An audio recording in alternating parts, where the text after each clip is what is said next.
or not, this is our second to last regular season version of the show, which is nuts. I can't believe how fast this all went by. And we'll do something for obviously the coming of bowl season. And then we'll do something obviously before the college football playoffs. And then we'll take a break until Senior Bowl time. Wow, it went in other All-Star games. But it went by way too fast. Way too fast. But to pay us off for having time speed up on us, we have once again, the return of a really fantastic guest, Donovan.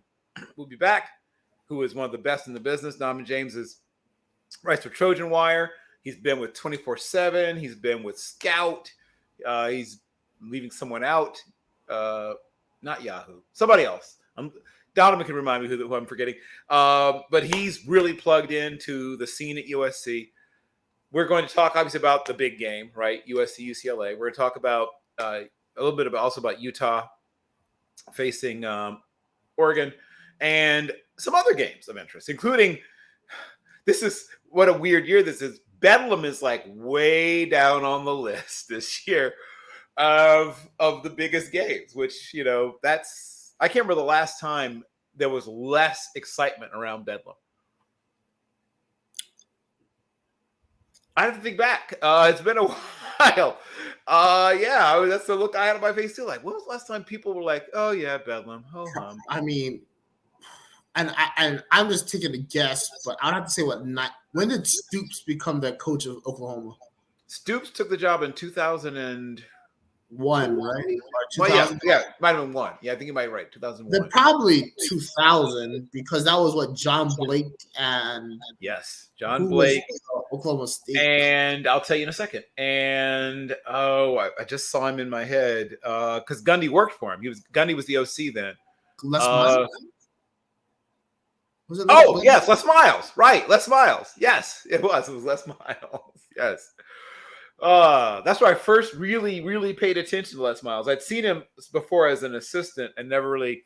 It's like, that guy seems like a guy who would get cast as a football coach in a movie. I remember thinking that about him. Yeah. But one of the things I remember about him is even before the grass tasting and all that other stuff, that he was one of the guys that you always the very square brimmed on the cap and everything. But yes, Oklahoma State, right, is a program that is going to sort of. I thought they were, before the season began, I thought they were going to win the Big 12, as you might remember. I didn't see TCU. I thought TCU would be better than they were last year. I didn't see this coming, and so I was right about this. That would be a down year for Oklahoma. I did see that coming. I thought that Oklahoma State would be better than Oklahoma, and I guess we'll see if I'm right during Bedlam itself. I did not see TCU coming. What I was right about was that TCU had something for that Texas football team that they weren't going to be handled. Yeah. If it makes you feel better, I had Baylor winning the Big 12, and clearly I was wrong. I would also like to add that I had Baylor be the number 4th seed in the college football playoff. So in a way, I'm right because I had the right conference and the right state, just the wrong university by a mile. So gotta reevaluate some of my takes when it comes to the Baylor Bears. But yeah, Texas. I mean, I was not surprised that TCU won. In fact, I kind of expected it as well. How Texas was favored in that game is kind of beyond me. And Texas football as a whole really needs a thorough evaluation because they've gone honestly nowhere with Steve Sarkisian. Can you really say that besides their roster, that they're much better than they were with Tom Herman? They had some guys at Tom Herman as well. So it's okay. Continue. That's Donovan. Of course, Donovan wants to come in and steal my thunder earlier than when he would normally do it anyway. But yeah, no, Texas football is a complete mess right now. I'm going to go off on my little tangent while you talk, Donovan.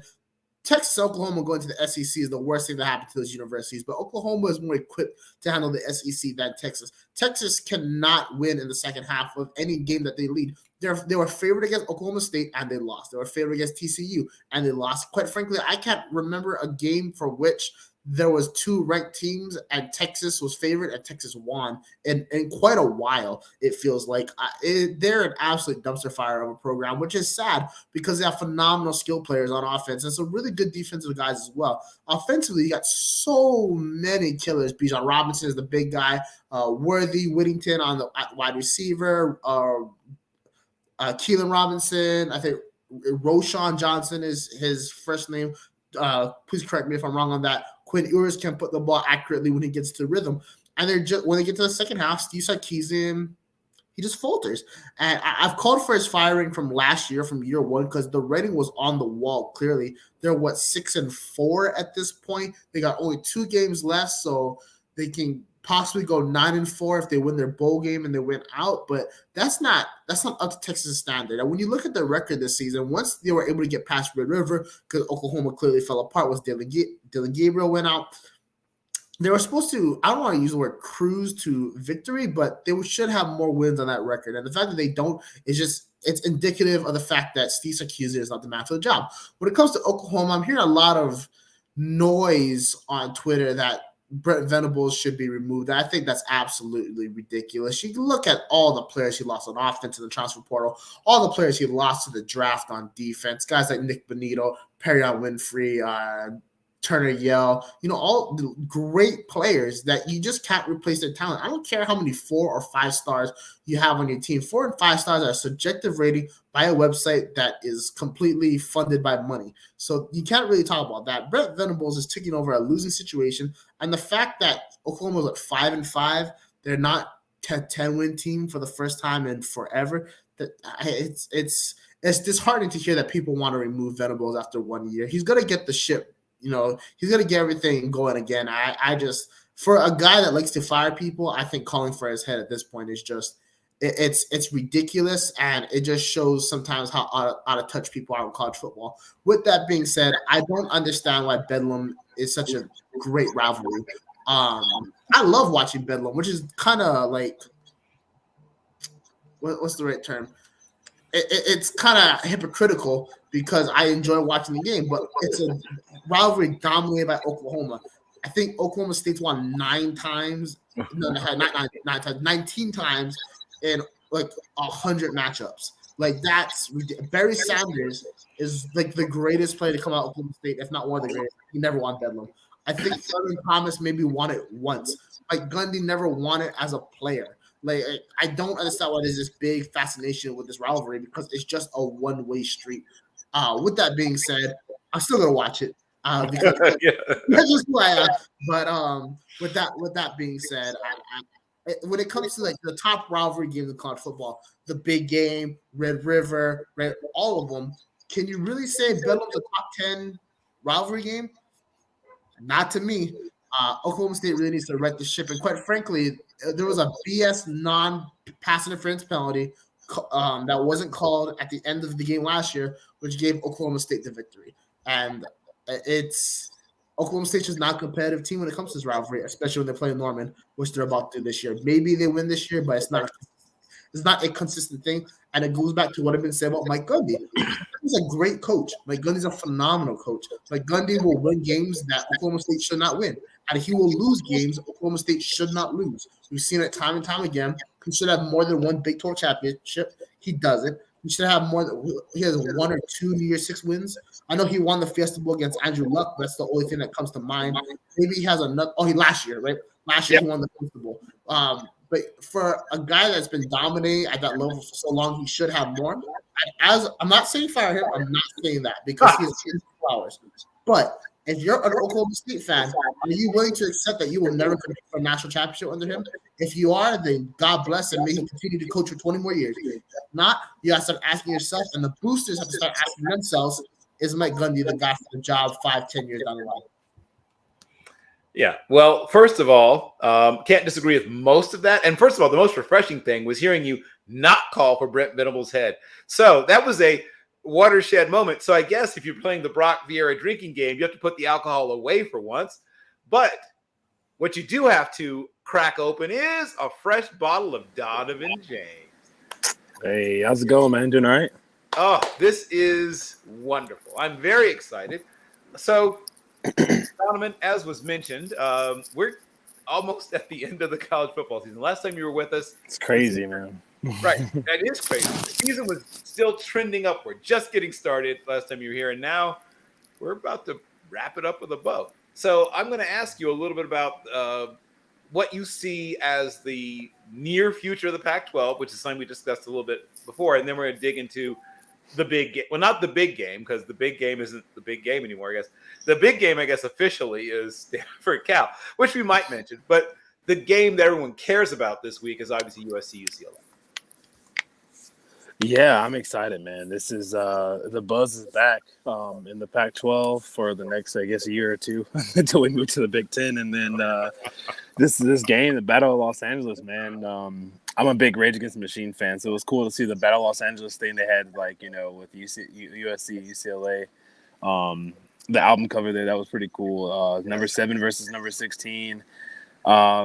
It's gonna be a fun game, man, and in Pasadena tomorrow. I'm very, very excited to see this game, and obviously USC still has their hopes on getting to the not just the Pac-12 championship, but the college football playoff. So I mean, obviously it's a huge game. I hate UCLA. Hey, I lost last week because it would have been game day. It would have been definitely the game of the week. Still kind of is, but you know UCLA had a letdown last week, but it's still a big game, and having these two teams in the top 25 is just amazing, man. I'm from Southern California, born and raised, so yeah, I'm excited to see these two teams back, man. Yeah, it's a great time to be. Well, be a college fan, I guess, is a great time to be.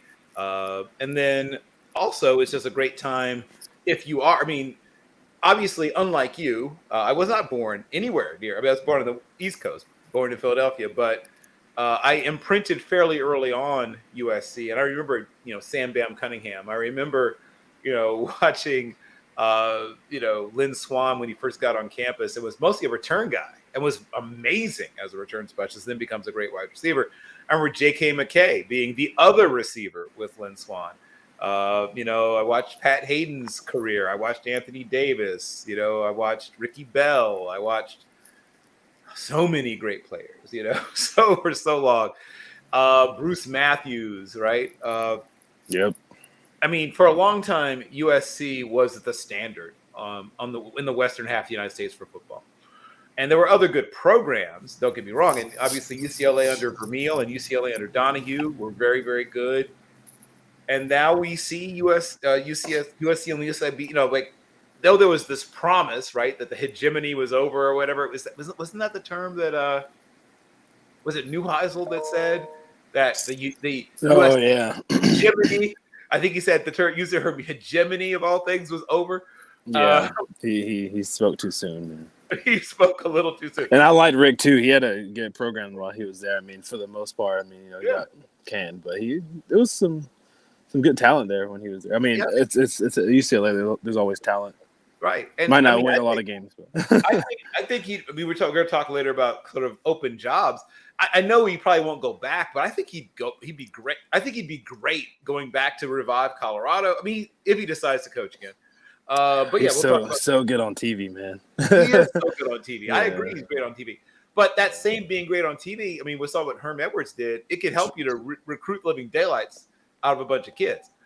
Which is super important now because they might remember him as a coach. In fact, they won't remember him as a coach. Yeah, he hadn't coached since 2012. So, well, in college, I think he was in the AFF for like a year, but right. He hasn't coached in college for 2012. Yeah, that's a while. Right. So 17, you probably don't really remember him as a coach, but you do remember as a guy on TV. Yeah, he's on CBS every 3:30 at the big SEC games every week, and I mean, he's on there.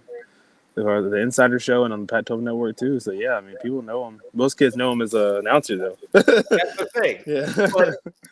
But that's how most kids knew of Herm. I mean, Herm hadn't coached in even longer than that. Yeah, exactly. And he still managed to sort of parlay that. But let me open it up for questions from the babyface assassin himself, Brock Vieira. What questions? Is it your birthday, Brock? By the way. It is not, Okay. unfortunately, but I do appreciate it. This is not my birthday, and that is not my age. I am currently on the road at I my thought you were younger, right, house. than 22? I'm actually a year older. I'm Oh, okay. 23, but I look We like I'm really are the baby faces. 16. I didn't know how old you were. I thought you were Yes. like 19, dude. 20. Yeah. Don't even worry about the first time I turned 21. I went to the casino and then I went to get my player's card. And then the lady looked at me funny and said, "What are you doing here?" And I said, "I'm here to get my player's card." And she said, "Haha, you look 16."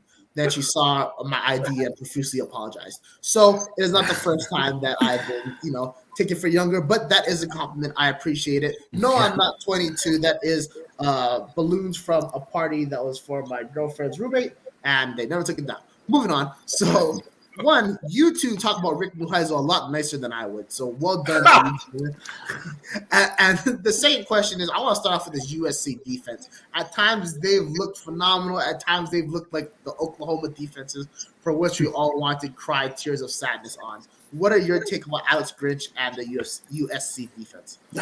It's been up and down, man. It definitely feels like I'm just watching pretty much Oklahoma West. And I knew it was gonna be like that, especially for the first year. You got to think, man. Like I love Lincoln, man. And his staff and what he's done, and even Alex Grinch. I know people kind of give him hell sometimes, but he's done a good job, man. There's some games where if it wasn't for USC's defense, they wouldn't have won.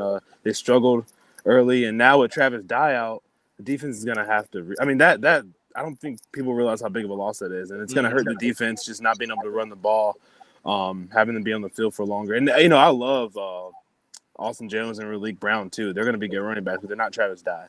But as far as defense goes, I mean, yeah, like this is a huge game. UCLA's tough, man. Like this isn't like people think Chip Kelly's offense is just like some crazy like throw it 50 times a game thing. Like they're running the ball like straight down the middle, man. Like, and they run different ways too. It's not just straight down the middle. I mean, they do a lot on the outside and perimeter too, and they just exotic, obviously, with Chip Kelly and DTR at quarterback. So Eric Gentry's coming back though, so I think that's a huge deal. Obviously, Shane Lee's played really well this year too, and Tully up front, and they've rotated a lot of guys in and out. I think the biggest key for me, obviously, is the secondary, but Corey Foreman, man, because Corey Foreman is kind of coming alive a little bit now. It's taken a long time. I didn't know if he was going to make it through the season really, but had a couple sacks, couple splash plays the past few weeks, and I think this is a big game for him. I mean, he's the biggest recruit on the team. He was number 2 player overall in the country a few years ago, so it'd be really nice for him to make some splash plays in LA tomorrow. And I'm excited about this game, and I think this defense has a tough test ahead of them. But I mean, and then next week possibly too, Notre Dame. But I want to get ahead of myself. But I mean, this is a huge game, and like I said, secondary for me. Blackman, who's one of the best at creating turnovers and getting Jalen Smith in there. He's kind of had a really good year to me. And then Max Williams, it's gonna be a really big game for him at safety, free safety. And I'm a big Max Williams fan, but he's had his ups and downs for sure this year. So we'll see what he can do tomorrow because he needs a big game for sure to stop that offense. The offense is loaded, man. It's a really good offense that UCLA has. Absolutely. You made a lot of great points, but with that being said, you talk about UCLA's running game. The big workhorse for them is Zach Charbonnet, who's had his career resurgence starting last year when he came from Michigan. How does USC go out and stop him being able to rush for solid yards? Yeah, man, he surprised me this year. I thought they were kind of having a little bit of – I mean, not really. I mean, he's a talented guy. Not really super surprising. He's had a really good season coming from Michigan over there. And then Keegan Jones, too, running the ball. Like I said, DTR, of course, can run the rock as well. I mean, they just got to be physical, man. UCLA is a physical team. That's a really good O-line, too. It's kind of, I feel like, one of the more underrated O-lines in the country. They don't have, like, a star on O-line, but they're just solid all the way around. I think it's all seniors too, besides Garrett DeGiorgio. So he's the freshman on the team, but it's all seniors, like 5th year, 6th year seniors. So experienced O-line. They got obviously guys on the outside that can make plays, Jake Bobo and Cam Brown, all those guys. But yeah, Zach and GTR and Keegan Jones, they're gonna be able to run. They're gonna run the ball. I think they're gonna have success running regardless. USC is just not. They have to be physical, make stops on third downs, but for them to get off the field and have it kind of be under like a 150-yard rushing game, I would definitely take the over.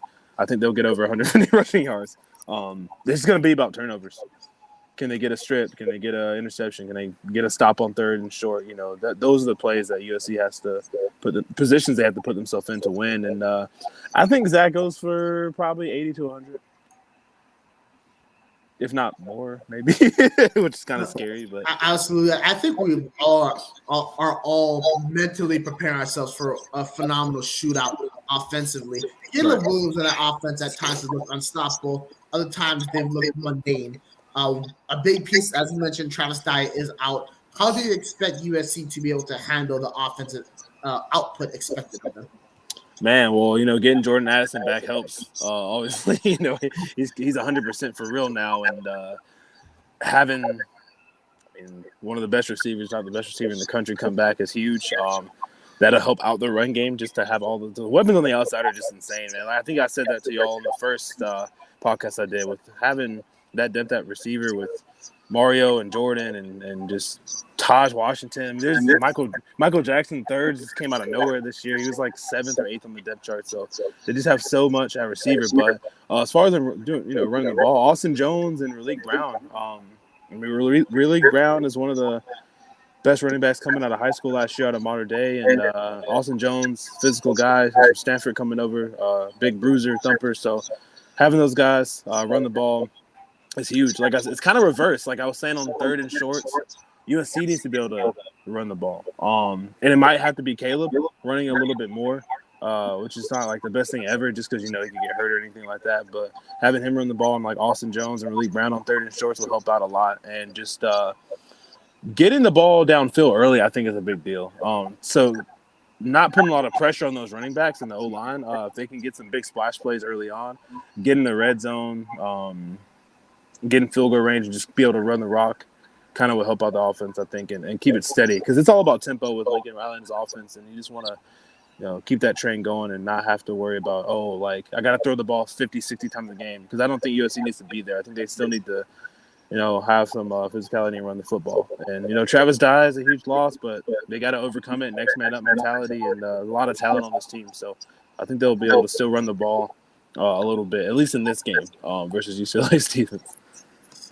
I have a quick one. Now I'll let you jump back in, Brock. Do you think we might see more 2 tight end sets, and, you know, to try to maybe be a little more physical, get a little more work done in the run game, and perhaps even use those tight ends who are talented and underutilized, at least in my opinion? Oh, I like the tight end love, man. USC, you know, was, you know, I get it's not tight end but they've had some really good tight ends, and they've got some guys, on the team that can play. It's just been kind of, you know, there's, like I said, so many receivers. But yeah, I mean, they could go with some. I mean, I don't know, man. They're not Lake McCree and Josh Fallow, obviously the top 2 tight ends, and Malcolm Epps too. They're just not using them much, man. Lake has 7 receptions. Josh has 4. Malcolm has 3. Malcolm's the best blocker on the team to me. Lake's probably the best overall, but I don't know if they're gonna go more tight end. That's a good idea, though. I haven't heard anyone say that, Bill. Actually, so that's I haven't heard anyone say that at all. Like leading up to the game, that they can use more tight ends. Maybe that's something Lincoln can use as a wrinkle tomorrow. And that would be nice to use. Obviously, looking forward to. I'm looking forward to next week because it's Notre Dame. But that team, so physical, and they're kind of playing pretty good football right now. And that's, like I said, one of the most physical teams we'll play all year, if not the most physical, besides Utah probably. So using 2 tight ends might be a good thing. I don't know if they'll do it, especially with especially with Jordan coming back. I mean, it's like so many receivers. It's kind of hard to get those guys on the field, man. But we'll see. I mean, they could be a wrinkle they do use. So we'll see what happens. I would like to see that, though. That'd be interesting. Yeah, I would too, because I really like their tight ends apparently more than they like their tight ends. Yeah. Do you like Fallow, McCree, or Epps more? I actually like Epps the most as a pro prospect because I think he can do everything. But they don't throw him the ball hardly at all. I knew it was 3 bad. catches. He's had 5 targets. He's only had 5 targets. I knew it was bad. I knew it was that bad. Why? That should be 1 game for him. That's nuts. Yeah, that's crazy. Well, I don't know, man. I thought, I thought he would get more touches because really, I can't think of the tight end's name we lost, the big tight end we lost this year in the beginning of the season. But, they had 4 good tight ends. It was kind of, they was bunched together, but Evs kind of stood out to me just with his experience and everything.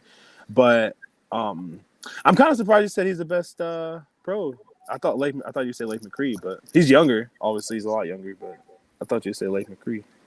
Lake McCree is kind of like that's Lincoln Riley's like not I won't say baby, but he loves him, dude. He's from same high school in Austin. Lake Travis, and he's been recruiting him since like he was 14 years old.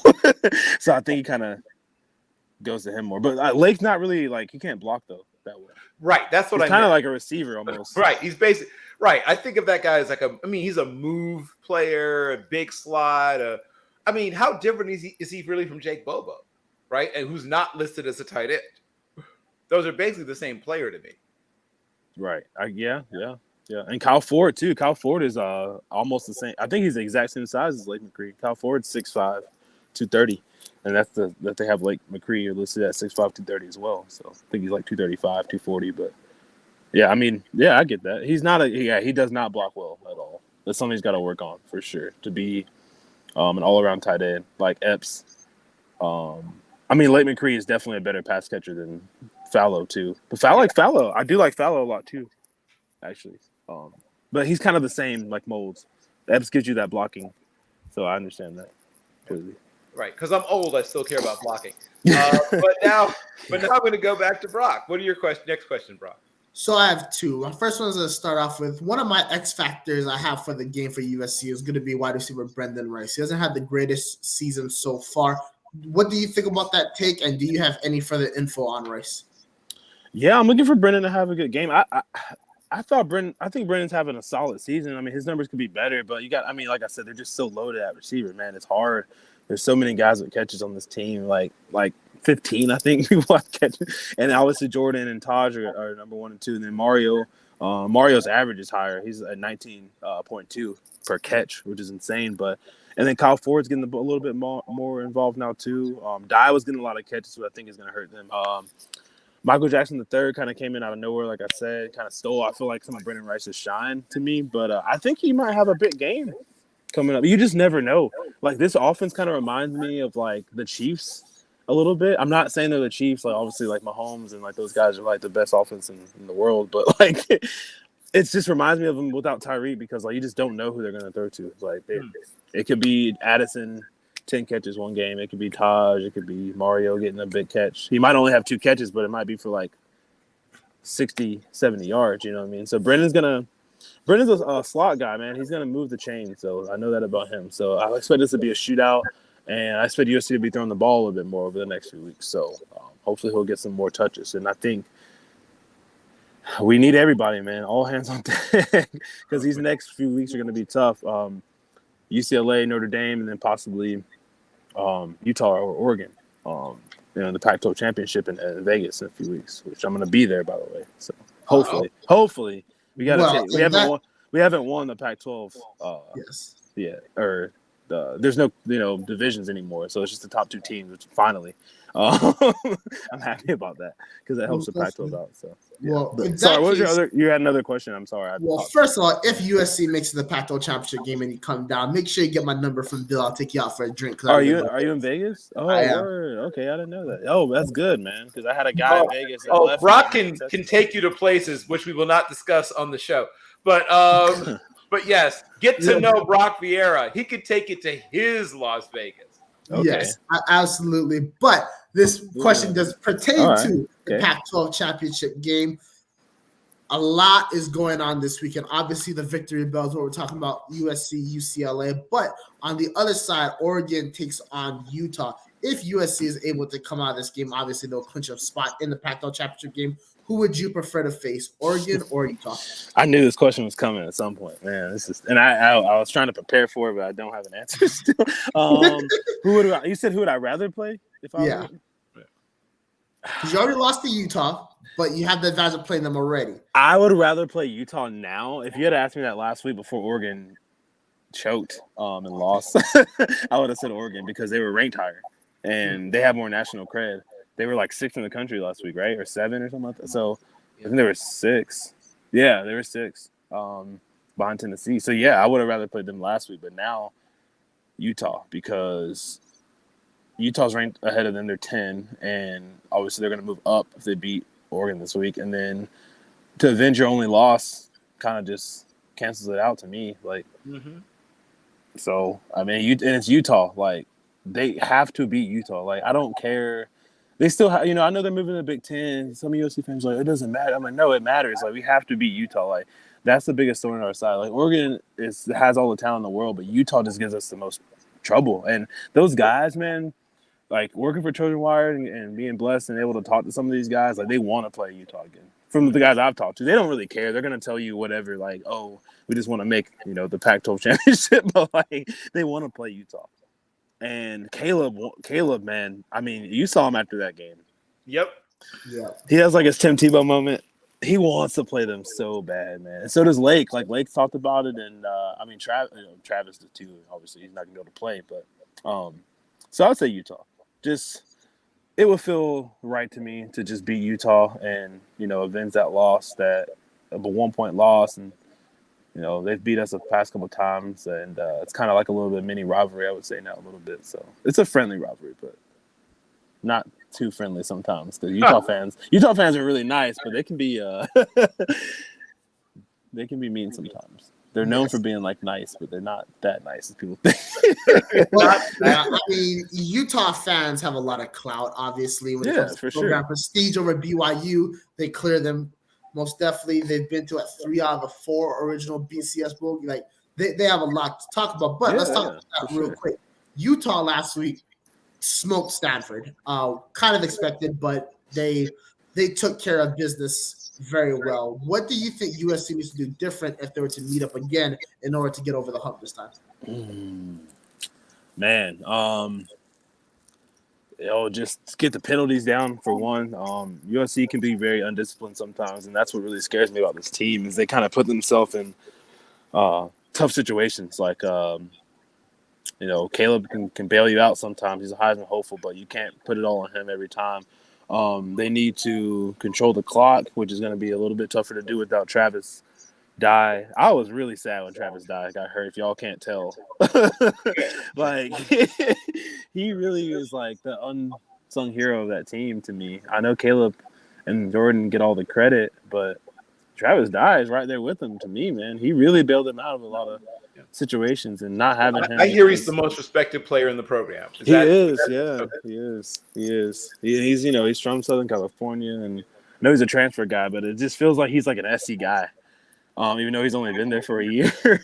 How did they fumble the bag in terms of do you remember? Like, I know your recruitment's your thing. How did they not get him the first time? Because I heard he grew up as a USC fan. He was a USC fan, man, and his whole family's USC fan, but they just said, he's kind of, and he went to Norco too, Toby Gerhard went there, and, they have some very, very good history at Norco, especially with running backs, but they kind of said he was like a little small and slow, I guess. Like, I don't know.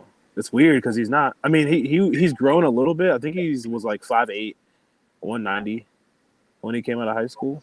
And he was a little slower, I guess, for that size, but he's not. I mean, it's Travis Dye, like, you know what I mean? Like, he ran for like almost like 2,500 yards his senior year and 34 touchdowns, like, and big boy football in California, like at Norco. So I don't really understand like what happened, but I'm glad they got him now. And then Tony and Troy, I mean, obviously like his brothers that played too. Like, he's not. It's like he's an athletic dude. He's small. He's a lot smaller than them, obviously. You know what I mean? But he's got some big brothers. But no, I don't understand what happened really with that. But to go back to your question, they just gotta not get a lot of penalties in that game. They gotta control the clock a little bit more and just close. They should have won that game. Like, I hate to be the guy. Like they should have won. They were controlling the whole game. But you look at they were controlling most of the game. They were up most of the game. They were predicted to win most of the game on the little FPI. Predicted they have for ESPN. I never trust that thing though. Sometimes I'm an analytical guy, but I don't know, man. They were like 84% chance to win going into the third quarter. They just lost. Like, so you just never know. Utah's a tough team. They just gotta. And another thing too, I will say, last thing about Cameron Rising. He's kind of. He's a weird quarterback to me. Like, I like him a lot, but I don't at the same time. But he plays big in big games, I feel like. Besides the Florida game, like other than that, like he shows up for them when they need him the most. He makes the play. Like I couldn't believe he didn't make that play at the end of the game in Florida, or we'd be sitting talking about Utah getting in the playoffs instead of USC, really, because they would have not lost that game in the swamp. They were right there on the 5-yard line. He couldn't get the ball in the end zone. He ended up throwing a pick or taking a sack or something like that at the end of the game. And I like Cameron Rising a lot. He's a dog. He's a really good player. Another Oklahoma transfer, by the way. Yeah, I mean, he was behind like Kyler and Jalen and all those guys. Like he just never got. Tanner Mordecai was there too. There were so many guys there, but I think Rattler was that? Rattler, yeah, redshirt freshman year.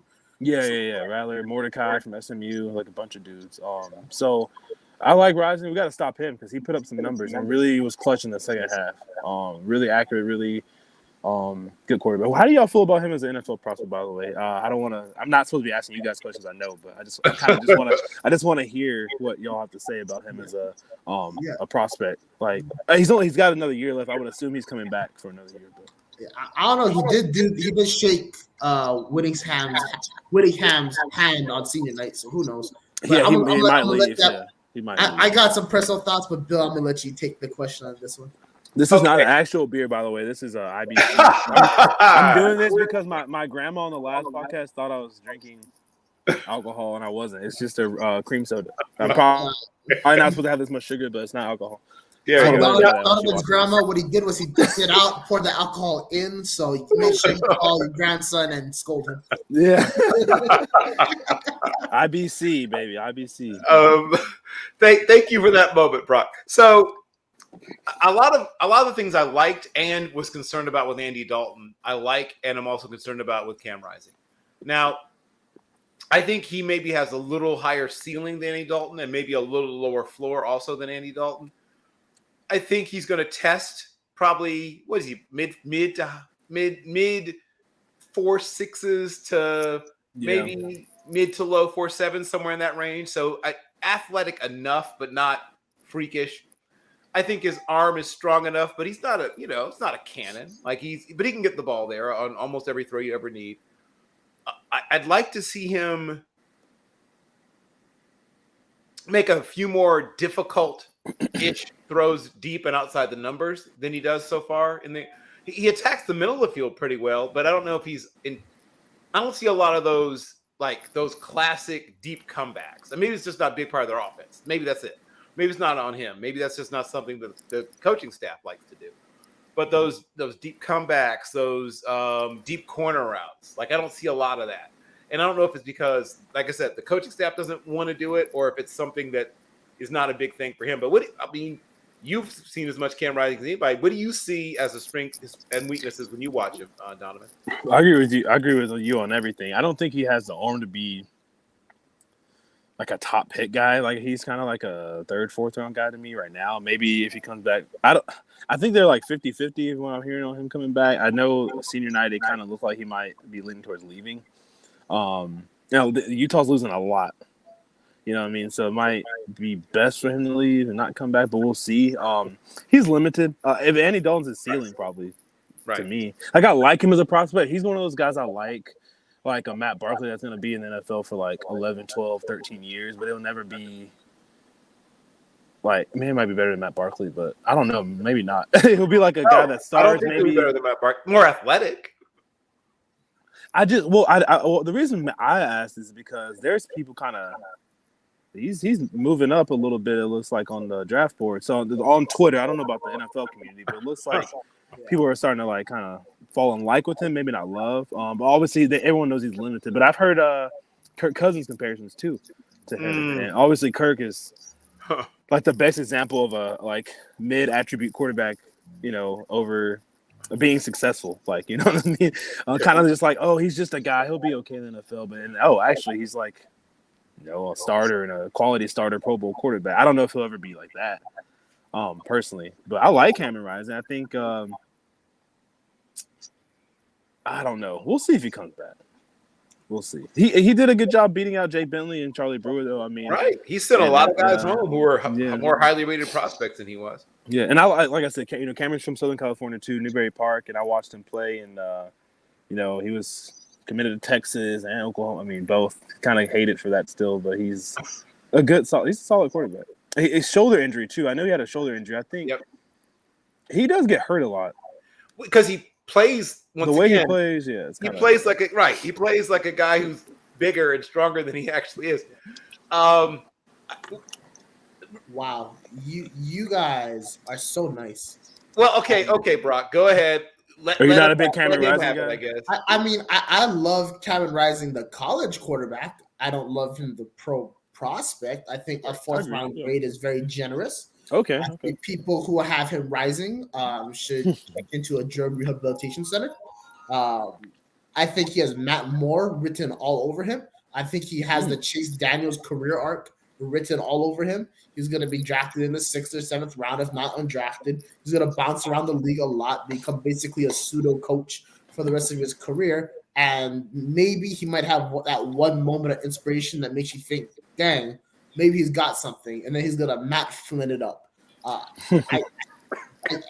I'm sorry. To me, he is a solid college quarterback. And I feel that sometimes we get blind-eyed, like how some people are doing with Stetson Bennett at the moment, where they're thinking, oh, this guy might actually be pretty good, might be rising up some draft boards. It helps when you have so many tools around you. And then when we look at the quality of competition for which is around him, yes, he did dominate in the Rose Bowl, but there's an argument to be made that Ohio State defense was the worst defense they've had in the millennium, or at least since before Urban Meyer took over that 1 year under Fickle. Or you could say that, he had a really good game against Florida, and then Florida goes and gets smoked by Kentucky the next week, and then lose to LSU, and then they lose to all these teams. I just think that the quality of competition isn't there. He had a great game against USC, but USC's defense, like we mentioned, is very up and down, very Oklahoma-ish, like we mentioned. And when you get to the pro level, you get that level of competition, I don't think that he can beat many teams, even if he's surrounded by weapons. So I don't have Cam Rising as high as the Andy Dalton ceiling. I have him as the Matt Moore ceiling. I can see both. I can see Matt Moore too. He's got better hair than all those guys, though. I mean, he's got the flow. Definitely got the flow. Bill knows I'm a big hair guy, so he's a big hair guy. That counts for some. Cameron Rising looks like he looks like the lead singer of like a rock band more. And I hate to be like the generic guy, but he actually does. And like just the way, like, I don't know if you've ever seen any Cameron Rising like interviews or anything, but he's kind of he's such a Southern California kid, man. Like he's every bit of Newberry Park, California, man. Epitomizes that place. If you've ever known anyone from Ventura County or anything, he is that guy for sure. But yeah, I can see that. And also, Cameron's turning 24 next year, and I know, it might be time for that. I think that's why he might be leaving, because he's almost 24 now, or by the time the draft will be. I think his birthday's in May or April, something like that. So he might have reached his ceiling already. North Texas has a quarterback that's almost 30. Like, live your dreams. Like go something you're watching. Do you remember playing Madden franchise mode, like maybe 2014? And there was that 43-year-old quarterback Heisman finalist that always popped up on the news. Like that's a legitimate thing now in college football. Age doesn't matter. Bill's team just drafted a 24-year-old rookie. So sorry, I just had to take the subtle shot at the Steelers, but I don't think age matters in college football anymore, unless you play like wide receiver. Like, just go play baseball for 10 years and come back. With the COVID stuff like that happened and getting the extra year, because Cameron can play for a whole nother season next year. And I don't want him to get hurt, but if something did happen, he would get another year eligibility probably. So it's just with COVID and the transfer portal and stuff like that. Yeah, I get that. I just was throwing that out there because I know he's not. The youngest prospect in the world. I don't know how much room he has to get too much better, really, get 24, I guess. But that's how some people look at it. I'm not saying I look at it that way. But that's true. But at the same time, it's not about getting better. It's just about playing the best ball of your life. Like, Kenny Pickett before last year was not remotely close to being a first-round prospect, nor was he a first-round prospect the first 5 weeks of the season. And then he turned it on, and then obviously just jumped up. Brandon Weeden is another good example when he got drafted by the Browns. So, if obviously, like you mentioned, Utah is losing a bunch of talent next year. Yeah, that's the main thing. They're losing a lot, man. Yeah, offense especially. But if Rising is able to put a great performance together against Oregon and then go to the Pac-12 championship and win, and then win and New Year's Six bowl game, I mean, I think we could legitimately be talking about a third round prospect just based off the success he's had on the field, not how he tests the eye test.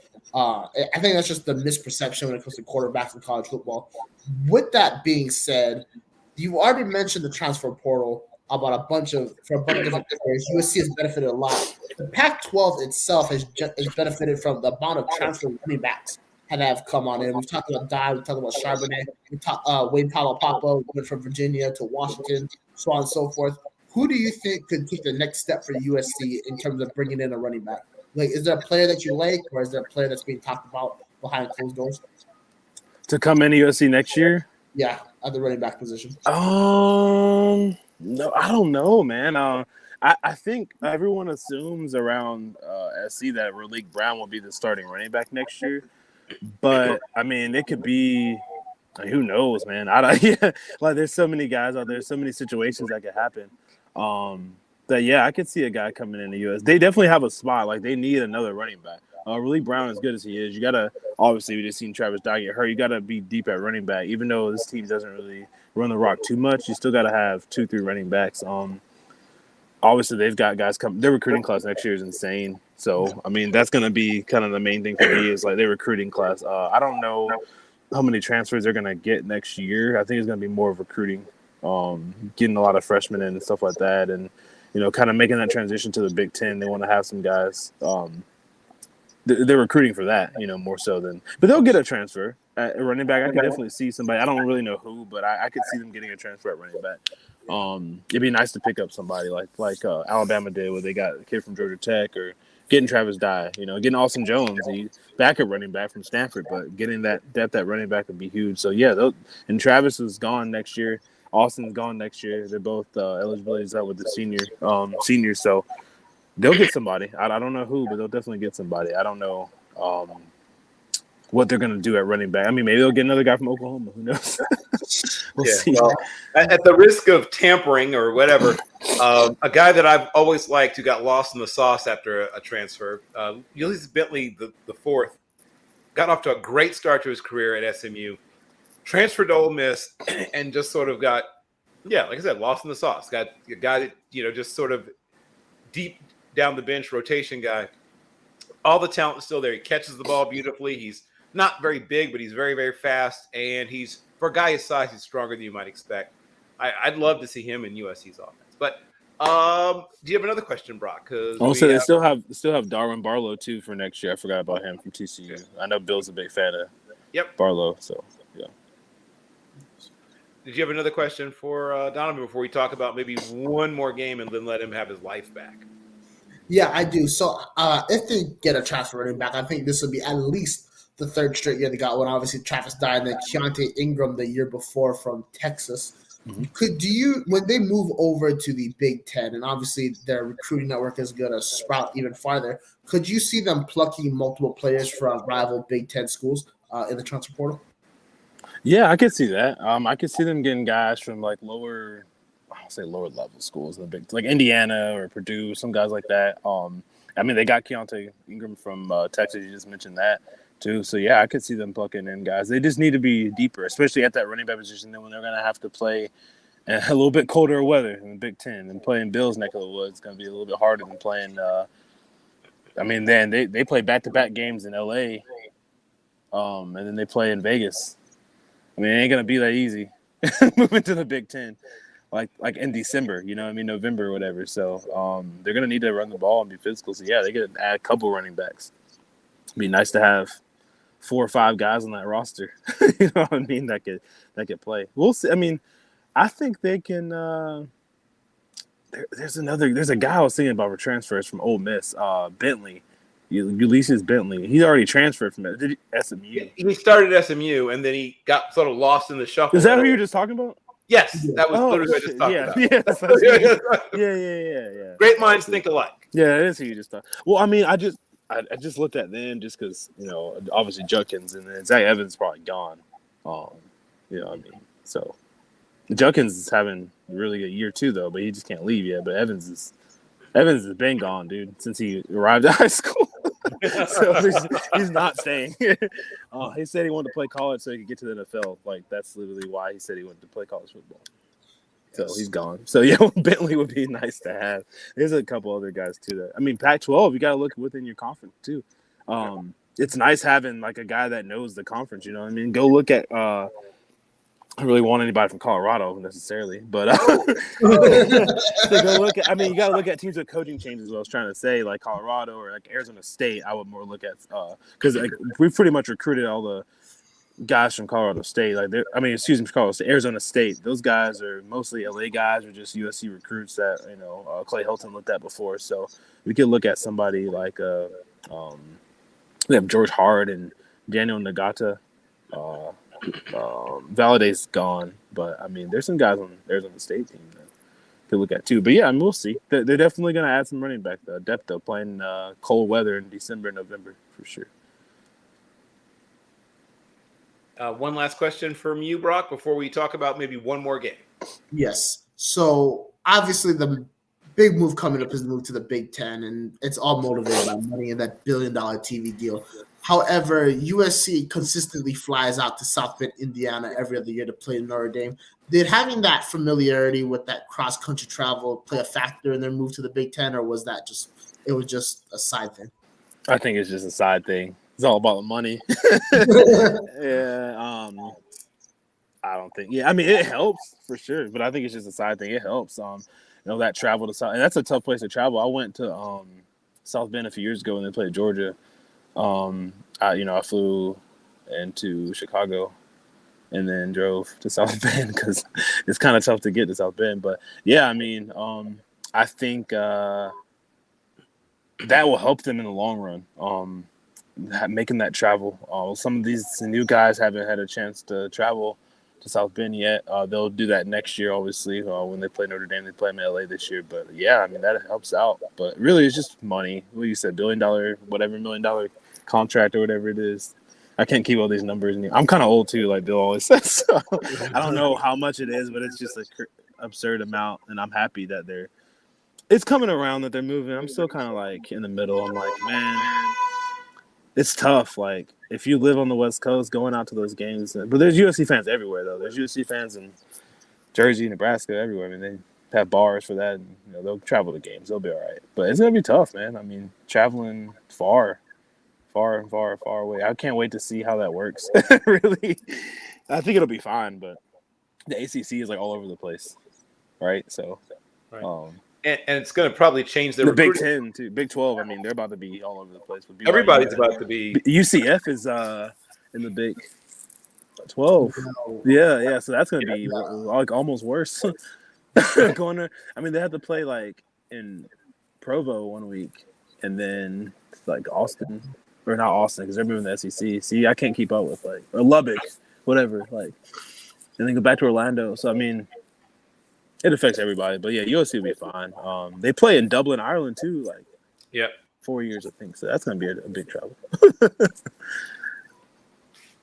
Okay. So let's dig into, I guess, our last couple of games, or maybe just last one game.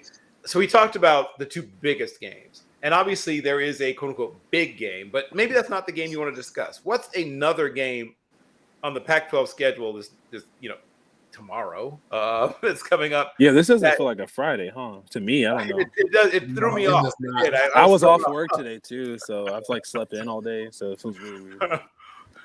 Yeah, but give maybe people another game to watch if they're not watching those games, or if they are watching those games, but is there another game on the Pac-12 schedule that you find intriguing and why? Yeah. Oh, sorry, I thought I was gonna sneeze there. Obviously that game, the Stanford-Cal game, we were kind of talking about that pre-show. Me and Bill just, Cal fired their whole staff again last week under Justin Wilcox. This is his 5th year, I think, or 6th year. This is his second complete staff change, cleaning house. It might just be him that needs to be taken off the rock.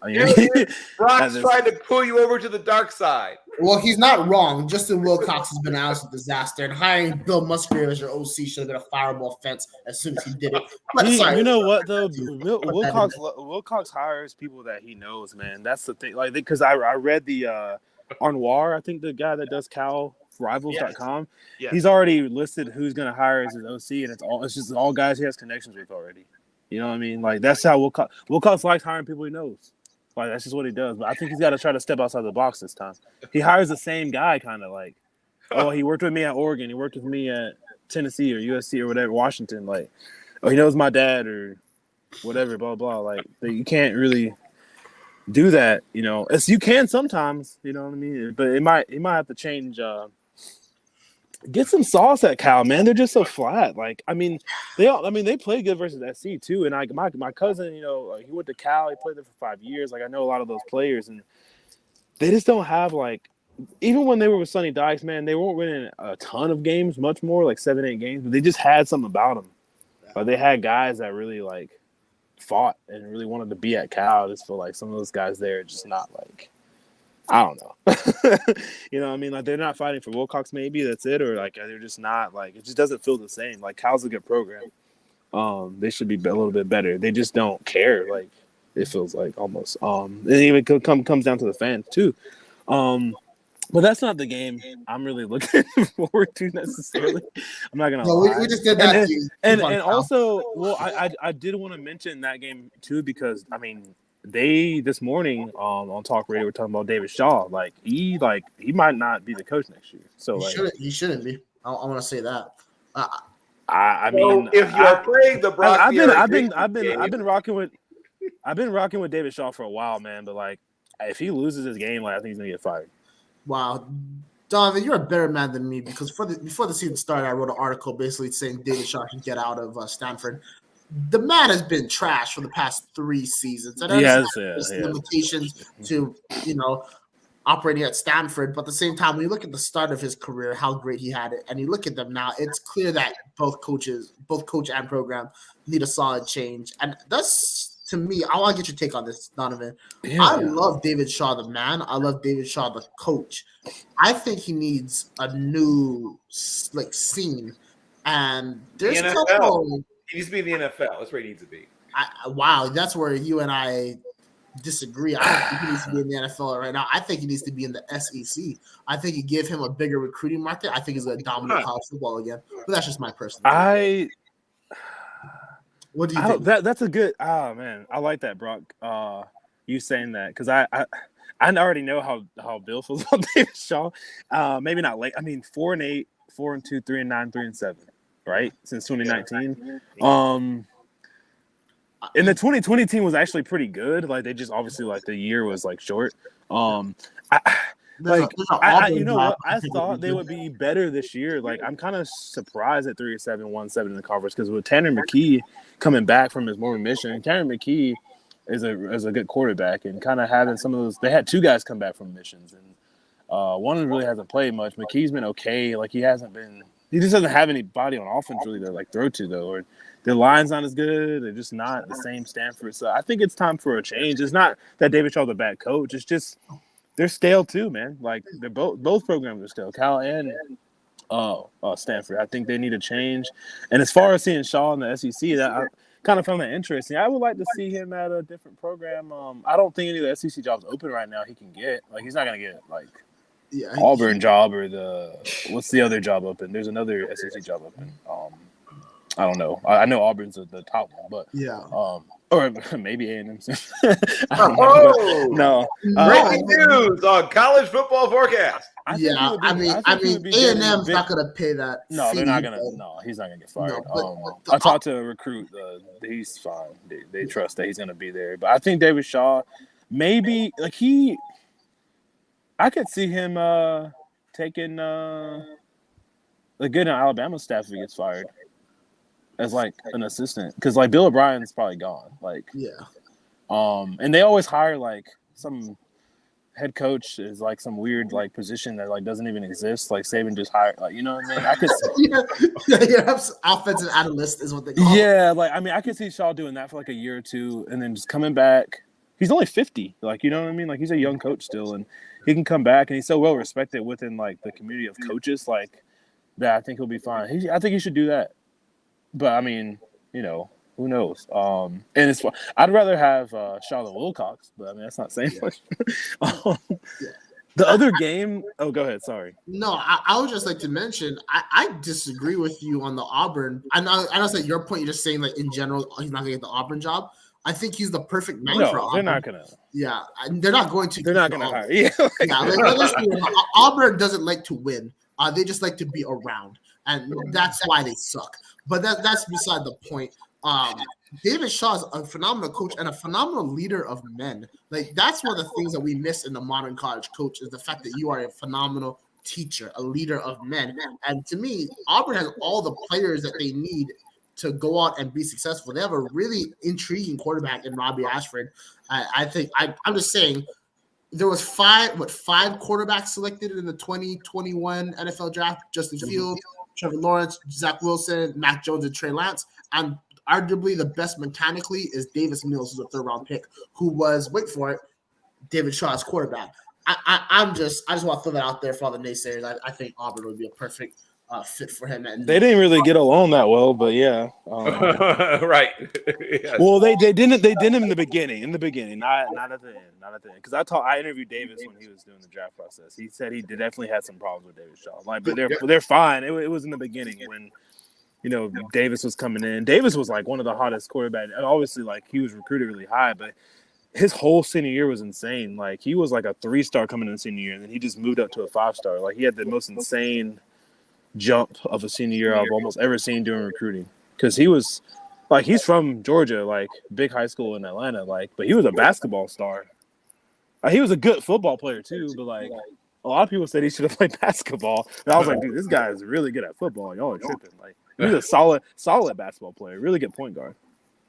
He played with Terrence Mann from the Clippers. Oh wow. Uh-huh. And somebody else too. Another college NBA player. But anyway, I like Davis. I like Shaw too. Like, I'm not saying he should get fired. I try to look at what is probably going to happen instead of what I think should happen. I just think that might happen. They've been talking about him getting fired for like a couple of years. Yeah. And now it's just like, I mean, they've gotten worse. And you got new people at the top that didn't hire him. You know what I mean? In the sports department for Stanford, they've changed some people over. I heard that this is not as good as people at the top as they had before. I'm not really sure about all that, but we'll see. Yeah. If the Stanford job, though, I mean, still a solid job. Somebody will take it and snatch it up in a quick. But really, for me, I know Bill talked about a game. The game I'm looking forward to, Bill, this is a weird off-the-grid game. Arizona State versus Oregon State. Okay. Right? Ooh.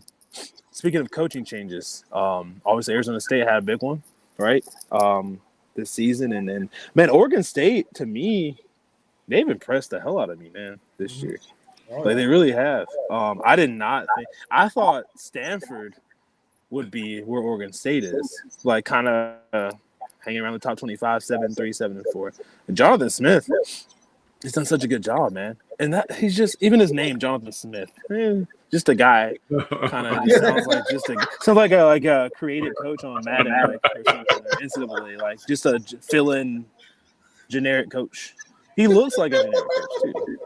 Yeah, but he's a good coach. Like I kind of was like, who is this guy? Like I know who he is. Like I know he's a solid guy. I know where he came from. He's from LA too. You know what I mean? And he was under Mike Riley and Coach Erickson, and he played quarterback for them, and with Chad Johnson and all those guys and TJ, but he's just kind of was like a guy to me. But he's done a good job, man. He's done a hell of a job.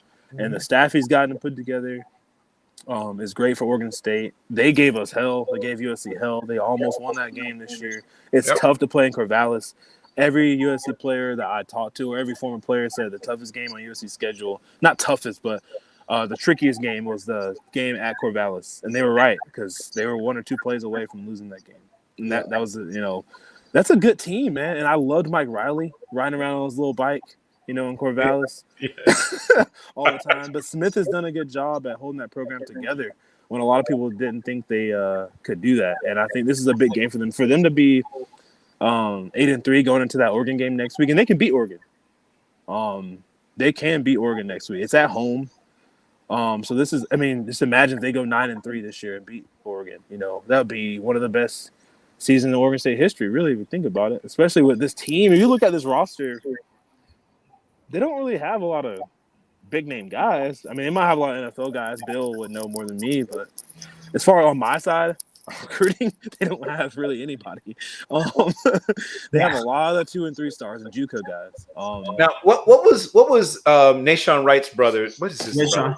Yeah, what was his? Where was he considered coming out as a high school recruit?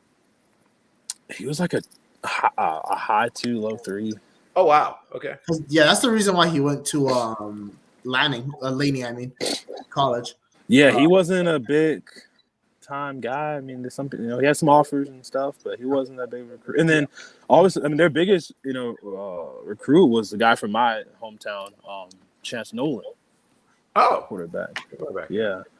And it's even to show you, he's a JUCO guy. He went to Saddleback. Mm-hmm. But Tristan Jiba, who was the backup to him, he's the biggest recruit on the team. And that kind of just like shows you what Oregon State is. Like they have this 4-star recruit at quarterback, Tristan Jiba, who was a Elite 11 guy and everything from Calabasas, and he's just the backup quarterback.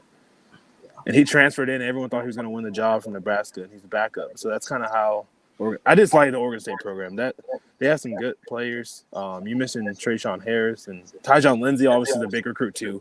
I can't forget about Tyjon. But it took Tyjon a long time to live up to what he was supposed to be. He was a 5-star recruit too with Tate and all those guys and Alizé Jones and Gorman. So I'm not saying they don't have guys, but they're all really transfers. They're the locally homegrown players, I guess you would say, are just lower level recruits. I like what they have. I like Omar Spites. I like Jack Coletto. They just got a good team, man, really up and down. I think they can. Now, is that Jim Coletto's grandson or something? Yeah, it's his grandson. Okay.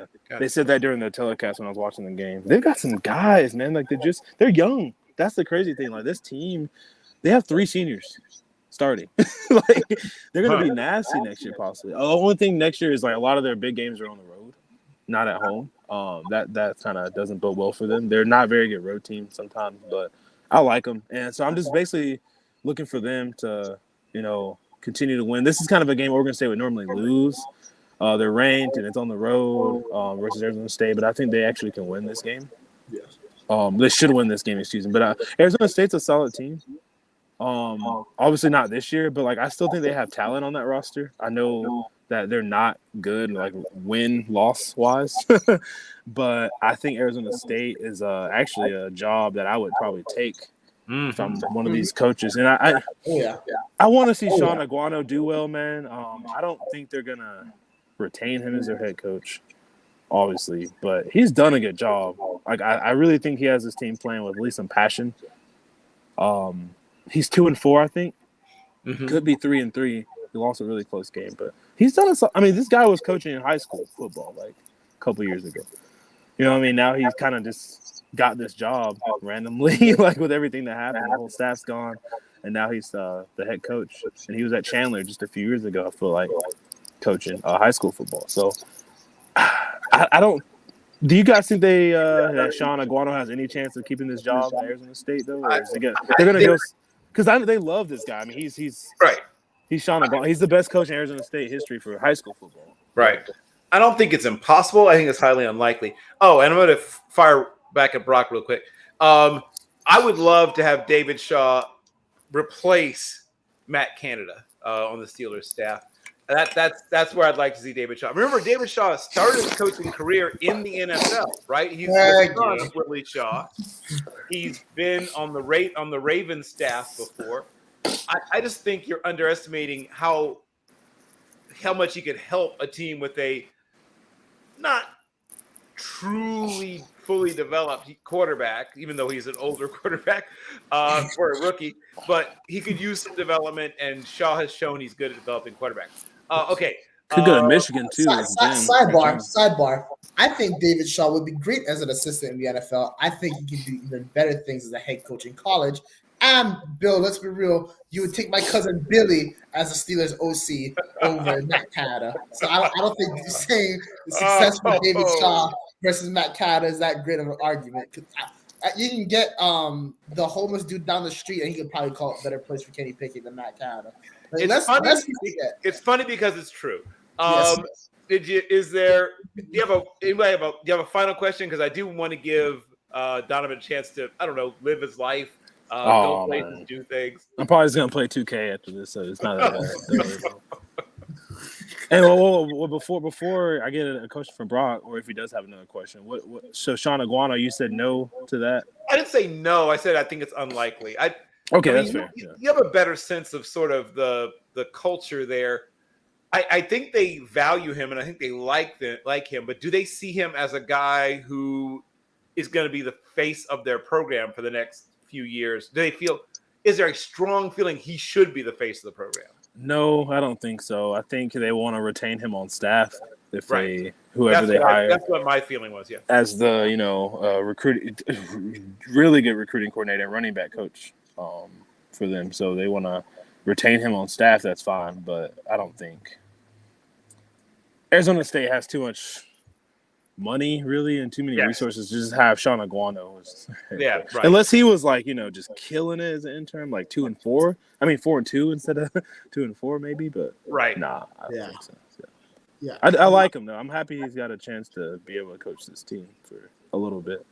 Just he's a high school football guy, so I'm happy he's got a chance to be a head coach for a little bit. But exactly. So I agree that Aguayo's not going to be the guy because he just doesn't have a name to him. I do think he's going to be put on retention on his staff. But just going back real quick, let's look at the last several coaches that Arizona State has had. They went from Herm Edwards, Todd Graham, Derek Erickson, Dirk Cutter, and then Bruce Snyder, who almost won them a natty with Jake Plummer. If you look at the history of the program, they want a bigger name. They just want something for the brand. So I could see that's why I see them going out and grabbing somebody from maybe a Group of 5 conference. With that being said, is there a name that's popping up that you like for Arizona State? Yeah, glad you asked me this. Well, I think Arizona or AZ Central picked up an article I did maybe a month, whenever Herm got fired. I think it was September, really early in the season. But I had some candidates I had listed. I think it was like a top 10, but Matt Rule was on there. Whoa. Yeah, Munkin was on there from Georgia. Tom Herman. Yeah. Wow. Brian Harsin, I think, is a very strong possibility as well. Coach Mullen too, but he's doing pretty good in TV right now. He's getting paid a lot still. So, and then Donovan Smith was another one too. That I thought Troy Calhoun was a good kind of low key one. Alex Grinch, I think I had on there too. But the biggest one for me, Calhoun. Yeah, Calhoun. I heard. I think if he wants the job, he'll get it. Bill O'Brien. Oh yeah, Bill O'Brien. Okay. Yeah. Okay. I mean, there's just so many names. Bill O'Brien obviously Roy Anderson he wants an NFL guy. I don't know why he's so obsessed with that, but whatever. And Bill obviously is coaching college right now, and he coached at Penn State. He was in the NFL for probably, I think, half and half, I guess, his coaching career. He's NFL college, but we'll see. I mean, they're going to try to get Chris Peterson out of retirement too, which would be a home run hire, obviously. Yeah, it would. I mean, they'll try to get Dion too. I don't think he'll go to Arizona State, but I think Anderson has some kind of history with Deion Sanders or something like that, but he was, obviously NFL agent and stuff like that. But he knew him from his time as an agent. Yeah, BYU head coach. His name is slipping my mind right now. Kalani. Yeah, he's having a bad year, but I still think that would be a good hire. Those are kind of. I think my boss Matt Zemek says Kenny Dillingham is the guy they should hire. Huh. Yeah, interesting. Dillingham. I like that hire, but I think they can go for a guy that's had some experience as a head coach. But I mean, Dan Lanning didn't have any, and he's doing a good job. At Oregon. And obviously that's Kenny Dillingham is at Oregon right now. So, he's doing a good job with Bo Nix in the offense too. So I mean, and he's. I think he was at Auburn. He was at Florida State, at Memphis with Mike Norvell too. And he's another guy he's from Arizona. He went there. He's a grad assistant, so that could be a guy that that hire makes sense.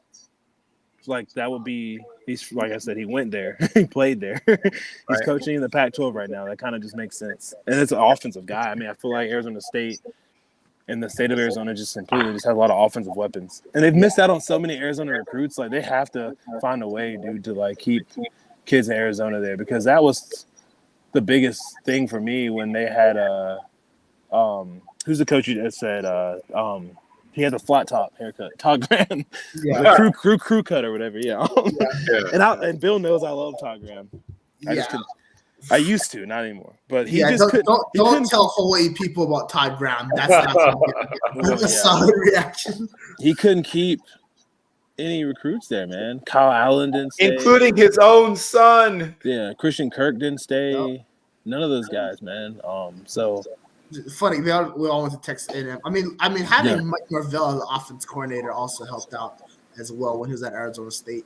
A name that kind of is associated with Todd Graham that I love for the job that's not getting his flowers at the moment is J.G. Kine up at Incarnate Wood right now.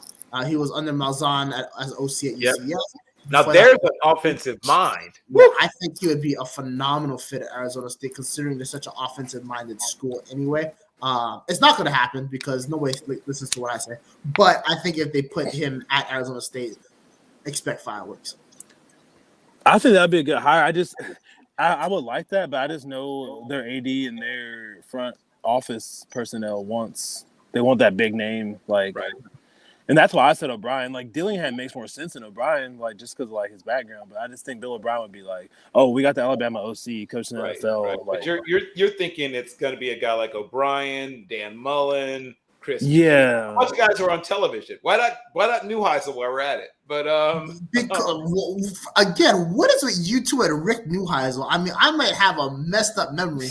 But I remember UCLA being dog awful under him, and then Jim Mora coming in with Brett Hundley and finally turning around the Bruins after almost a decade. Didn't he have like an 11-1 year at Colorado? Or am I going crazy? Who, Neuheisel?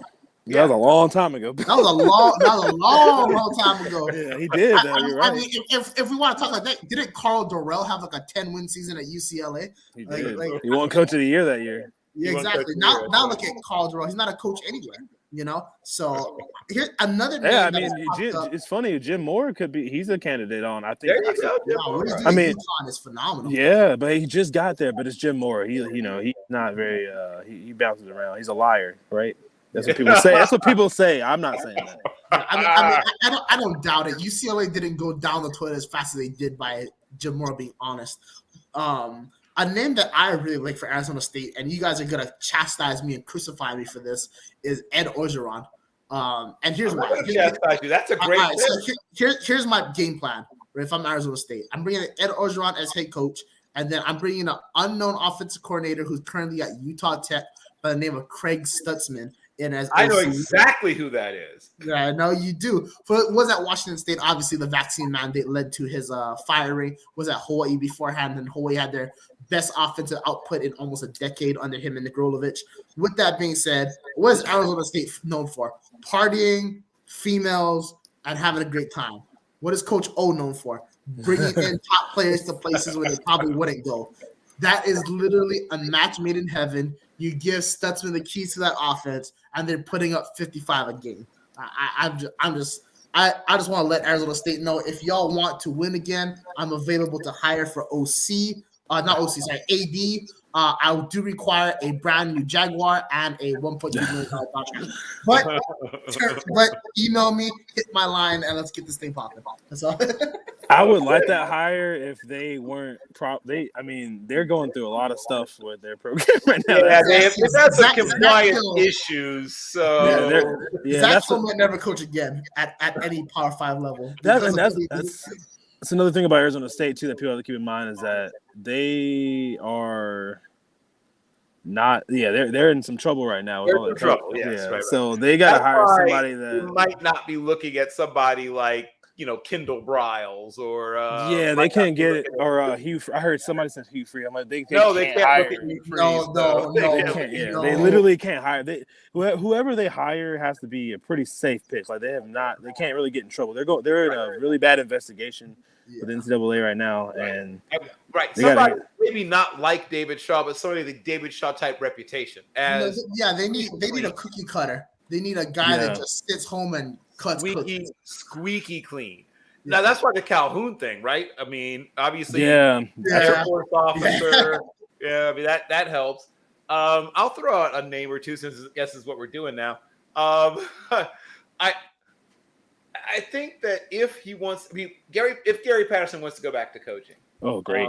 Yeah. I think once again, leader of men, incredibly. You talked about Shaw being respected. There's probably not 9 coaches more respected in college football than Gary Patterson. Every coach you talk to. Hold on. Did he call somebody the N-word or something like that? Not that I know of. I swear there was some kind of racial thing with Gary Patterson. Like I know I'm not tripping. Hold on, let me look it up. You might be tripping, but well, I would like him at Colorado, Bill. We were talking about that. Yeah, he might be a good fit there. I could see him working there. We have taken up way too much of Domin's time. Oh, wait. Found it. TCU football coach Gary Patterson apologizes for repeating racial slur. Found it. I'm not tripping. Okay. See, he called somebody and okay. That was the song lyrics thing or whatever, right? Or no, somebody's cell phone. He grabbed somebody's cell phone. Isn't that what it was? Kel Gundy got the boot for doing the same thing. I'm just saying. Okay, I got you. Yeah. And also, Matt, add from a football standpoint, homeboy hasn't been good since Kenny Thrill-Hill graduated. All right. Like, I'm sorry. How can you justify Gary Patterson when the year after he leaves, you guys are in the college football playoff? Like, not yet. Because he left the program in really good shape. I know. He left the program in really good shape. And they needed an offensive. Clearly, they needed an offensive makeover, and somebody provided it, and boom. I'm not disagreeing that he should have moved on from TCU. I'm saying there's a place for him in college football. That's all. I agree. Well, I mean, the dude's won. Yeah, he. I mean, what he did with that program from 2000 to 20 for 21 years. I mean, like he built that program from the ground up. Man, they were in the WAC. Yes, they were in the WAC Conference USA. Yeah, and they weren't dominating. They were in the WAC and not dominating it. Nope. Yeah, I mean, he moved them up to the promised land, dude. Yeah, Dennis Franchone rode LaDainian Tomlinson to the A&M job and then left nothing for Patterson, and he built a monster. That's why I think Patterson is perfect for California, just not for Arizona State. Okay. What about Colorado? I think that would be probably better for him. You think so? Yeah, because Colorado's not really going to expect too much, man. They're going to be very patient, yes. Yeah, and also I think Bill mentioned him recruiting Texas. Colorado has to recruit that area. I mean, there's some talent now in Greater Denver area. You gotta get some Cali kids. You gotta get some Texas guys. You got some kids from Texas, some kids from California. Yep. Because when they were winning ball games in Colorado, I mean, that's how they recruited. I mean, you can't just. And they really don't do a good job at keeping Colorado kids either. So that's something they would have to work on. Yeah, I mean, to me personally, I thought Paul Chryst was the right fit for Colorado. Oh wow, yeah, that's a good. Yeah. I like that. I mean, when Colorado was winning and the Natty, they were just giving the ball to Rashawn Salam behind Chris Naole and just mauling people. I think Paul Chryst provides that stability to be able to build from the inside out, from the offensive defensive line outwards. I think he provides great stability just as a coach in general. And we're talking about a guy that has a fairly good record as being a man. Chris checks all the boxes. So that's why I like him a lot for Colorado. I think you need someone that's a 10-year project. They've only been competitive in my memory one time in the past 10 years, and that was under Matt McIntyre. I believe the year they went to the Pac-12 championship. Coach Matt, yeah, man. So besides that, it's been bad. So I think Chris is the right guy for that. Yeah, I think that's a good one. Chris, I heard Scott Frost too for the Arizona State job. Scott Frost, there you go. Yes, Scott Frost is about to become Oregon's offensive analyst for the next 10 years. That's all he's good for is just pooping the bed and being fired. I'm sorry, but Scott Frost is a horrible coach, and it needs to be said. Okay, horrible is too strong a word. Okay, he terrible. got in over God awful. got in over his head at that program. He's capable of, I think, being successful at a lower level, and he's proven he can be successful at a different level. Would you do worse than Mike Riley? Question, like, who's better? Honestly, I just don't think that. I just think Frost, Bill Callahan. Oh, probably say Frost. Who's worse? Who's better? Oh, better. I Callahan. Probably. I think Callahan made a bowl game.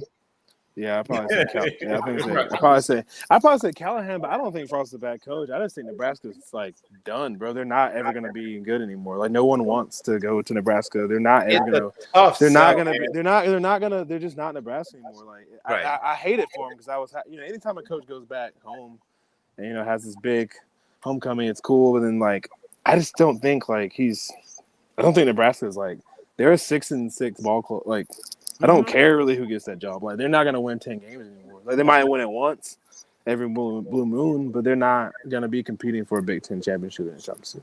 Unless they just knock it out of the park with somebody. But I mean, they had Bo Pelini, dude. Like they. Yeah, I mean, Bo Pelini made a Big 12 and a Big 10 championship game. People forget about that. Like he made both. If I'm not mistaken. I still think that was the cap for him. Like they were never going to be college football playoff team. Maybe now because they're expanding to 12. Like they have a shot. But he's Mike Gundy. Bo Pelini was Mike Gundy, right there, but never going over the hump.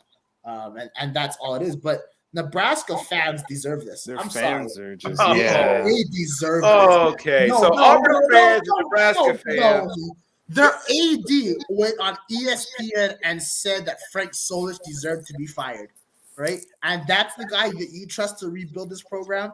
The guy that said your most successful coach after the great duo of Devaney and Osborne should be fired. The guy that made it to the national championship game, and then you fire him, and then you go be a very successful program under Bo Pelini, never win less than 9 games a season, and then you fire him thinking you're going to get better. You bring in Mike Riley, you suck. You bring in Scott Frost, native boy, who's transferred from Stanford, then clown people for transferring. Like, lest we forget about that. Do y'all? The guy said that players shouldn't wear jackets in a press conference for which he was wearing a jacket. That's the person they brought in to lead their program. And Nebraska fans have such high expectations for such a low program. Too high, yeah. Too high. A little too high. They think they're going to win more than 4 games a season is indicative of how blind they are to what is reality. Like, I'm sorry. Like, and part of what hurts them is, of course, the growth of NIL. Not that there's no opportunities in Nebraska, but it doesn't compare to being at Texas or Alabama or USC or even being at Ohio State or Michigan in terms of NIL opportunities. So that's the other thing I think hurts them is physical location, right? The fact that nobody who's in the recruitment pipeline has any memory of them being good. Mm-hmm. And you add on to that it's not a place that is super NIL friendly. It's going to be tough. I mean, the right coach can do almost anything if given enough time, but it's going to be a tough, long, hard slog. The best player in the post-Solich era is 35 years old, which is Ndamukong Suh. Ndamukong Suh, yeah. Like besides, can we honestly name like another star from Nebraska since Bo Pelini left? Like the only thing I can think of is that they had a Martinez for 8 years. They had what's the cornerback they had? Lamar Jackson.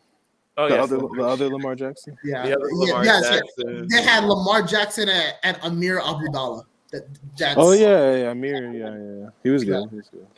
Wow, we have taken up so much of your time. You're good. It's fun, man. I haven't been on many podcasts this year, so this is cool. I like it. I was just gonna say too, like, as far as Nebraska, like, just as far because you mentioned recruiting, and I mean, kind of comes down to that somewhat. But I just remember in the 17 class they had, that was a good class, man. They were like top 25, and they got a bunch of kids from California, which obviously, like, that's how they were winning before. They got some California kids, and they were like Tyjon Lindsey, Tristan G, but like they had like a little California pipeline.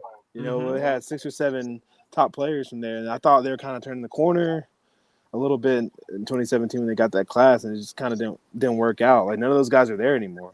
You know what I mean? Like, that they had in 2017. A couple of them went to Oregon State. They kind of bounced around. Lamar Jackson was one of those guys. Like, he never panned out how he was supposed to.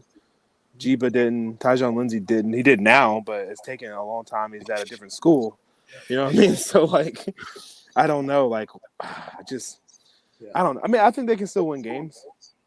I just don't think this is a program that's like they're not competing for a national championship anytime soon. And I liked that staff too because they had Bob Diaco at DC, and they had that was Mike Riley. I think that was like maybe his third year, I want to say. And I was like, okay, maybe they're turning the corner. Then they went like 4-8 the next year, and I was like, oh crap. Yep. He got fired. Frost comes in, new recruits, new players, everybody transfers. It's just like a cycle. So. Yeah. They need a brazen coach. Like, I thought Mickey Joseph might turn the corner, and then when I seen him punting down like 20 in the fourth, I knew that he was not the guy. They need a coach that they should get Paul Chris. That wants to go for it all the time. Well, I'll say this. Paul Chris has shown he can win in a cold weather environment where the NIL environment isn't exactly the most inviting or productive. With mostly 3 stars and I guess the occasional 4-star. The man made the Rose Bowl with Jack Cohn as his quarterback. Like the only bad thing Paul Chris did was recruit Graham Mertz. Had he somehow just stayed with mediocre quarterbacks, he'd probably still be at Wisconsin. He decided he wanted to go for broke, and it blew up in his face, and I feel bad for him. It's their highest quarterback recruit ever. Yeah, and look what happened. It's literally the plot of draft. No, it's crazy, man. I remember watching Graham Mertz in high school at camps, and like Wisconsin fans, we finally have like a top quarterback. Like we never get 4. We don't get quarterbacks at Elite 11, dude. You know what I mean? Exactly. And then Graham Mertz comes in, throws 4 touchdowns in his first game ever in the COVID year against Illinois. Yeah, I thought. Oh, I was in. I was in too, man. I was like, oh, this is it. I thought they finally. They're making the playoffs. This is it. Well, I remember they were. Chris was at one of the camps, and this was before Mertz was even like. This was going into a senior year, and he was like, "Yeah, I mean, we got our guy. Like next year, like we're fine. Like we're set at quarterback." And this was when Graham was still like a senior in high school. You know what I mean? So I hate that didn't work out because Graham's a good kid. Like he's not playing that well, but he's a good kid. We're talking to him, and I like Paul Chris too, but. Yeah. At the end of the day, it just didn't work out like that was supposed to. Like that first game, like you said, he threw 4 touchdowns. And I was like, it's over. He's not having a bad year this year, though. He's not like horrible. Like he's playing better than last year for sure. Way better. I mean, it's easy to play better than last year. Like all he did was hand off left, hand off right, throw it to Jake Ferguson, and dots to the ops. Like if that ball passed 5 yards, it was going to the defender. Like I'm sorry. Like they literally won the Las Vegas Bowl against Arizona State by doing fullback dive like 30 times in that game. Like he's like. Yeah, I don't really know what happened to him, man. Like he ran the same system in high school, so I thought it was going to kind of be an easy transition for him. I can't put my finger on what. I mean, maybe he's just not as good as he was supposed to be. I think that's it. Yeah, like I can't really say like, oh, he didn't do this, he didn't do that. I'm like, he made me feel so dumb. I felt so smart when I told everyone Wisconsin's the next great program. Like they're not going to win Natty soon, but they're going to be in the playoffs. They're going to occasionally beat Ohio State. They're going to continue to win Big Ten championships. They're going to finally win a Rose Bowl for the first time. It feels like forever. And then, I was so wrong. And yeah. He's going to go back to Kansas next year. Kansas State. He's from Kansas. He's going to transfer. Yeah. Watch Kleiman turn him into like a stud. Like, wait, watch it. It's going to happen too. Like that's another name that's bandied about some, right? Both the guys in the state of Kansas, both Leipold and Kleiman are going to have some opportunities. Yeah. To me, the Nebraska job, I've been saying it for a long time. Craig Bowl out of Wyoming, like Nebraska hasn't had a serious quarterback in what feels like 2 decades. Wait, Adrian Martinez, man. All the Martinezes. Donovan, I'm kidding. I'm kidding. He's a California kid, man. I have to throw some love. Corona? Is that where he's from? Corona? Yeah. Yeah, and if we were running the wishbone, he'd be perfect for it. But You said all the Martinez, Taylor, Adrian, all the Martinez's. But think about it like this: like I said before, in 20 years, I can't name one Nebraska quarterback I thought was like in the top 20 of college football. Trey Boas recruited or sent 3 different quarterbacks to the NFL as first-round picks: Carson Wentz, Trey Lance, and Josh Allen at North Dakota State and Wyoming. Do you like Casey Thompson or no? Not really.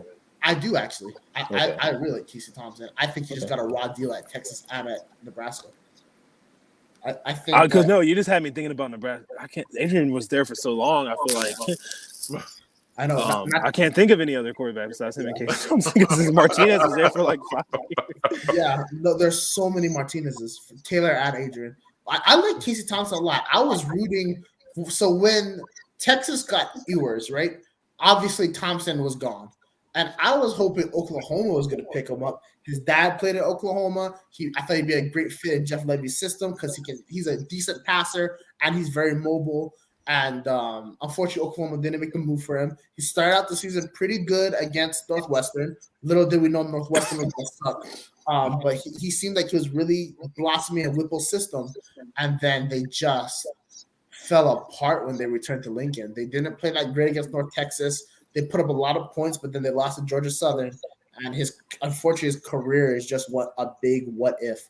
It's almost like Emory Jones. Like if he went to a different school or a different time, it could have been. But I think Emory's going to transfer from out of Arizona State. Well, it depends who they get as their coach, but I mean, he's talented. He can run the ball obviously really well. But I think he's going to go Colorado State if he goes G5 with Mummy and Norvell. But that's far down the road. Chase Thompson has so many great things. You said he'd go with who? Who'd you say that? I say Colorado State. Yeah, it's about Jay Norvell and Matt Mummy. Okay, for Emory Jones? Yeah. Okay, yeah, that would be a really good fit for him. Yeah. Either that or Utah State under Blake Anderson. I think that would be a good fit.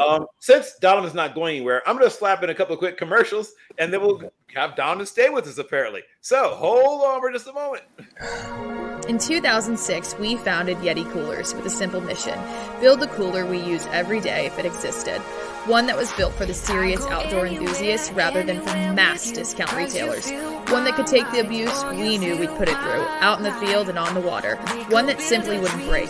We decided early on that production innovation would come from necessity and first-hand experience, not from market research and data analysis. Today, Yeti products perform when it matters most. Whether that be an excursion into the remote Alaskan wilderness, chasing redfish on the Gold Coast, or just getting together with friends in the backyard, we make gear that helps you stay out longer, travel farther, and live harder. Enjoy 40% off site-wide. Vitable takes the guesswork out of feeling good. Get your own personalized daily vitamin pack safely delivered to your doorstep every month. Take their online quiz to find out which vitamins and minerals can support your personal needs based on your own diet and lifestyle. Hashtag only what you need, nothing that you don't. All vitamins are manufactured in Australia at the highest quality standard.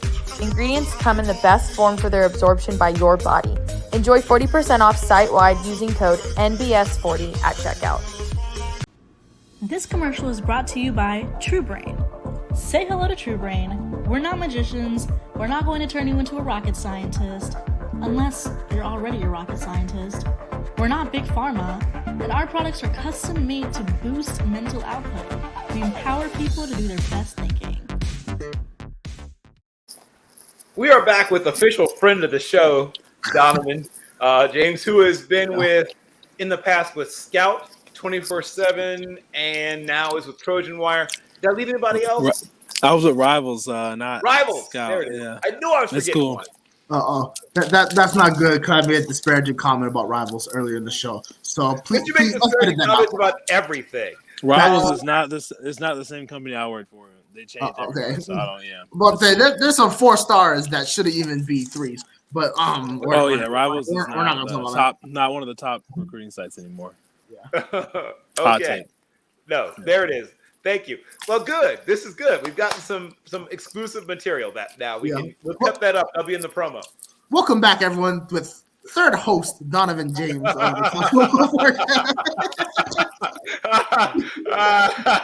Hey, my girlfriend's Christmas shopping right now, so okay. I'm off work. A good time. The real question is, Donovan, does she have your credit or debit card?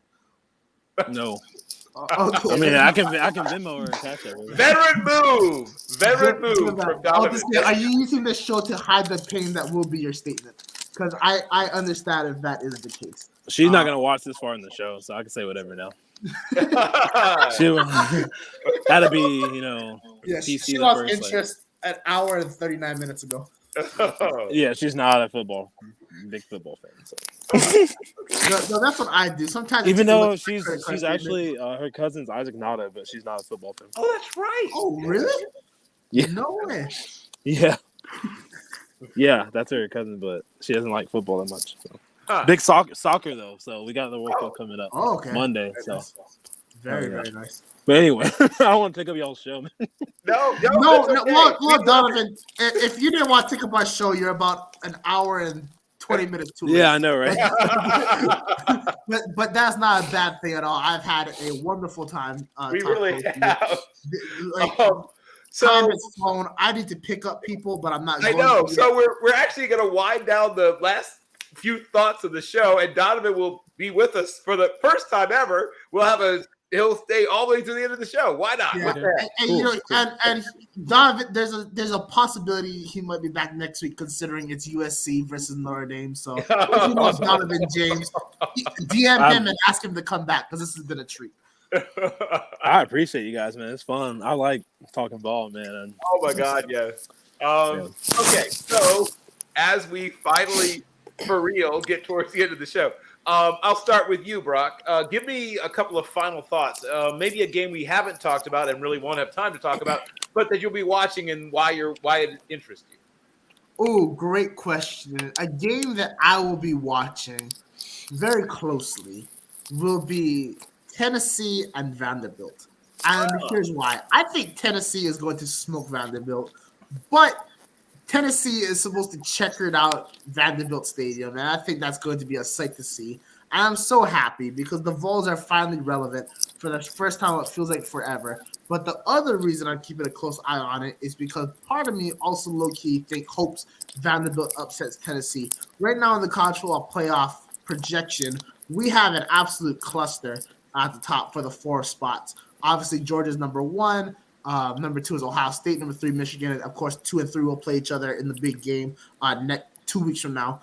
And then TCU at 4, Tennessee at 5. But LSU at 7, I believe. There's a scenario right now on college football where Tennessee wins out, Georgia wins out, and LSU wins out. Georgia and LSU will play in the SEC championship game.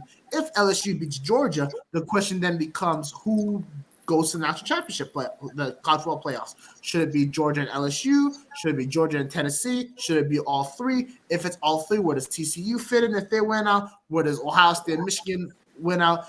I don't like this because it hurts the kids, the guys that compete so hard, the guys that work so hard in the offseason. Like, for their season to be derailed off something they couldn't control is absolutely disgusting to me. But at the same time, if it does happen, it will put pressure on the college football committee to expand the playoffs, something that has been much needed for a very long time. That's why I'm keeping close eyes on Tennessee versus Vanderbilt, because this will be one of Tennessee's last 2 games, as they will not be competing for the SEC championship. Okay, got it. Well, Donovan, do you have a final thought since you're going to be with us? For this week game matchups, you got I mean the Pac-12. Like, you guys brought me on to talk about that, so I have to end it with that. Big week. Most ranked teams. USC is got to hold it down this week on the road. 8 p.m. Eastern. We're on the road. It's 15 minutes away. Whatever. It's at the Rose Bowl. I mean, it's gonna be UCLA fans there. They're hyped. They got this one close to being sold out there, so it's a big game. I'm trying to think of another. I'm trying to go outside the Pac-12 real fast. I mean, Clemson, Miami kind of is intriguing a little bit to me because, like, Miami really needs to win. I feel like Miami just really needs to win this game to be like, okay, well, like we've had a bad year, but we beat a top 10 team. Like obviously, like on the road, that's a big deal for us, and we can go into next year. Obviously, got to win out and then go into next year. And got a really big recruiting class come in. Want to end the season on the right. End the season the right way. That TCU Baylor game, because I think Baylor is going to win. Oh. That game. Oh, there it is. So, There it is. That's the moment we were waiting for. That's a strong take. I like it. I always have one, right? I think they win. I think Baylor pulls the upset off. But I also said Texas is going to beat TCU next week, so don't listen to me if you're betting. Gosh, Quinn Ewers played so bad. I'm so sad. That's my guy. It's my guy, right? I mean, and then my guy when I want to make money off betting against Texas. He really looks good into the secondary. Hey, he won me money versus Bama, so I'll take. Well, he only played the first quarter, but it's okay. And then the Oklahoma game too. But Tennessee, South Carolina. Oh, I think you said they're playing Vandy. They're playing South Carolina, right? This week, Vandy. Are they playing South Carolina this week? Yeah, South Carolina next week. Well, then, South Carolina this week, Vandy next week. Well, I was wrong. Well, now I'm even more intrigued because Shane Beamer and the Gamecocks are having a very underrated season, very underlooked season so far. I think they're 6-3. What is their record? They have a really good record considering they're South Carolina. 6-4, right? They've had some really big wins on the road, not on the road, just in general. And Shane Beamer's really turning that program around. So I think I have the Vault on upset alert, even though I do think they're going to smoke them. I mean, it's a night game in South Carolina, but I just their offense, man. I mean, they were so disappointing last week. Like coming off of they're just so up and down. Like they had that little win streak with, they played 2 FCS schools and they beat, like you said, Kentucky and A&M, but then they scored 10 versus Missouri. They scored 6 versus Florida. Like, they can't score enough to beat Tennessee. Like it might be close, like you said, like maybe in the first half. They can't score, and they play Clemson next week. I mean, they got a tough schedule, but I mean, they just can't score enough points, man. Like their O-line's horrible. They're the worst O-line in the SEC. Yep. And Rattler is just Vanderbilt's like, thank you. Finally, somebody has a worse offensive line than we do. And they don't have weapons on the outside. And like Rattler's got, I mean, they've got a couple guys there, but I don't know. That's an intriguing game though, because it is. Beamer's defense is good. Yes. They can play. They're physical. They're deep on defense. Rattler's just. I haven't given up on him because they don't have the weapons, but like I kind of have in the same sense of like I just don't think he's that guy. Like he's not him. Like he's good, but he's not him. Like he's not a first overall pick. Like those days are over with. He's not a Heisman contender. The hype behind Rattler going into guys like JT Daniels and Rattler and all that. And maybe it's just me. As you know, I saw through Tate Martell instantaneously. I never thought JT. I remember I told you that Caden Slow was going to beat out JT Daniels. You thought I was crazy. He got hurt, Bill. He got hurt. So you think if he doesn't get hurt, he's winning national championships at USC? No, not at all. No. And I never saw it with Rattler. I thought this guy is a fun, good, solid college quarterback. But the stuff people talking about Heisman trophies and top 10 pick one day. I never saw any of that in him. Yeah. South Carolina just has. I think me and Bill talked about that for 30 minutes one time, like recently. Like I was a huge Jake Bentley guy, Brock, and I feel like they just had so much bad luck with quarterbacks. I loved Jake Bentley coming out of high school, dude. Out of high school, I was like, he's 6'3", 225. He can run. He's a coach's kid. Like his grandpa played. His great grandpa played. Like he's got. He's smart. You coach's kids. Strong arm. You love coach's kid. I do, man. I mean, I do, but maybe not anymore with Jay Bentley. Yeah. That ruined me. That ruined me for a while, man. Where is he now? What's he doing now? Where is he? Do you know where he's a coach? I think. Man, I was just looking this up not too long ago. I think he's coaching somewhere though. I don't know where. Okay. Let's see where he's coaching. Florida Atlantic. Oh, good for him. So a couple of games I think might be a little trappish. Not that they might be a full-on upset, but watch for them to be closer than people might. Well, obviously, Ole Miss, Arkansas. I think that's going to be a really tight game. I think that's a good one. That's a good one. I think it's going to be a really good game, and I'm not quite brave enough to call for the upset, but I won't be shocked if Arkansas pulls the upset. I'll put it that way. They disappointed me so much last week, man. Jackson Dart specifically. Well, Yeah. He had he had so many what moments is he to win. doing? He had so many. His pocket awareness is just bad. non-existent. Because he's good. Like he's a clearly talented quarterback, and his numbers are solid. but his game plans to run into the defensive lineman. Like it literally infuriated me. I feel like Jackson Dart tries to make, and this is what watching him in high school. He tries to make like that play every time. Sometimes you just don't have to do that, man. You can just throw the ball away or just make a smart decision, like dump it down or just. I don't know, man. I feel like he was trying to make such a big play. I feel like he ended up just getting sacked. I remember somebody said a line that said someone needs to tell Justin Timberlake and Usher that Michael Jackson is not a genre of music. I feel like someone needs to tell Jackson Dart that Johnny Manziel is not a genre of quarterbacking. You don't have to try to. He wears number 2 for a reason, Bill. I know, but stop it. Jackson Dart made me feel so young in the interview. He's like, "Yeah, I just grew up watching Johnny Manziel when I was younger." I'm like, "Bro, how old are you?" He's 19. So man, he made it seem like Johnny played like 1985 or something. I mean, if it makes you feel better, I remember watching Johnny Manziel light it up when I was younger. So. Oh, I mean, no, I do too. I wasn't that young though. I mean, I was like, me and Johnny are pretty close in age. I think I'm older than him by a couple of years. He's 28. Yeah, he's 28. So. If it makes you feel better, when he won the Heisman, I was 13. So you and Jackson Dart are closer in age, yeah. Yes, he's 19. Yeah, you're 23. 4 years apart. 4 years apart. You would have went to high school with them. Yes. Another game that I think has intriguing trap-ish potential, I guess is how I put it. Watch out for West Virginia to give Kansas State some trouble. I think Kansas State wins it, but don't be surprised if at some point, and here's a guy that not nobody talks about. People don't talk about enough. What does Bryce Ford Wheaton have to do, right, for someone to realize that this? I like his game. Not let the ball go right through his hands into the pit DB who returns it for the game-winning pick. Hey, guess what? Jerry Rice also had drops. I understand what you're saying. Did he drop in the backyard brawl to give your arch rival their first win over you since probably the national championship potential year? Well, not in that particular instance. Okay, well, nonetheless, thank you, Brock. Nonetheless, I think that'll be a good game, and I continue to like Bryce Ford Wheaton. I might have to remove my co-host from the screen. You know what's the messed up part, Bill? I love Bryce Ford Wheatley too. I just have to throw that in there. Is West Virginia at home? That's a great question. I think they might be. Let me double check. It is at. No, I think it's actually might be at Kansas. It's in Manhattan. It might be the Little Apple. I think. Hold on. I have to double check. I'm not 100% sure. It is. It's at West Virginia. It is. It's at That's what I thought it was. Putzker Stadium. Yes, is where it's going to be. So yeah, I'm just I'm glad you mentioned that game. It's a tough place to play. They play Oklahoma State next week too. Neil Brown's on the hot seat. Like, Neil Brown should be in the trash can. If we're being honest. Oh boy. So if you're playing the Brock Vieira drinking game, you've now had your third drink.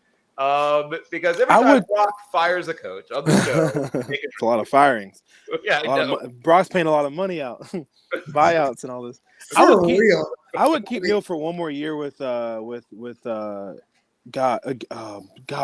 He was at USC last year.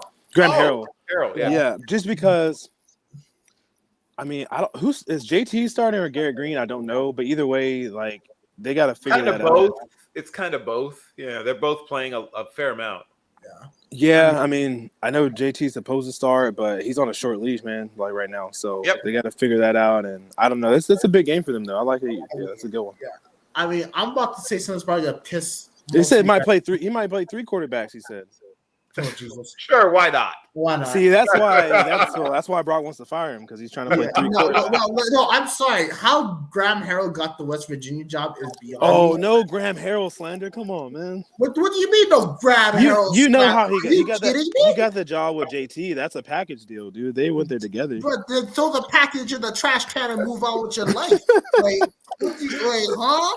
Like, I'm sorry. The only reason Graham Harrell you could even say somewhat good is because he had NFL talent all over the field. You give him an equal field between offense and defense and have him have to outcoach the other guy across the field. He's not. I'm sorry. He's not that great of an offensive coordinator. I don't understand why he's getting jobs. He deserves to be coaching in like the Mountain West. Like, I don't understand why Neil Brown hired him. There was a disaster from the jump, and it's clear as day that the man is over his head. Get him out of here. Thank you. That's how I feel about Okay, it. so if you're playing the Brock the Drinky Fire game, him now, too. Fire him. you're up to your fourth drink. He's now You're firing West Virginia. coordinator. You are a place of offensive innovation. That's true. Pat White, Steve Slayton, Tavon Austin, Kevin White, Geno Smith, all these great guys. And then what do they have to show for it now? Nothing. Well, they said JT was a white Geno Smith. Yeah, they also called me the Asian Tom Brady because we both him and I are not getting drafted day one. I can tell you that one right now. I will say I like Garrett and JT, but Will Crowder, I guess if they're going to throw him in too, I mean, he was a pretty high recruit himself. I would like to see Will. I just want to see, you know me, Bill. I want to see all quarterbacks. Well, you might get your wish. Yeah, so I'm kind of happy about Neil Brown said he might play all three. No. Graham Harrell's going to do a carousel to see who can save his job. Okay. Hey, Timmy from Delta Alpha Phi, come play quarterback. See if you can, keep me here for one more year. Will Crowder is the brother of Evan Crowder, by the way. Just a little fun fact for him. Yes. He didn't turn out too well either, though. So. Nope. No.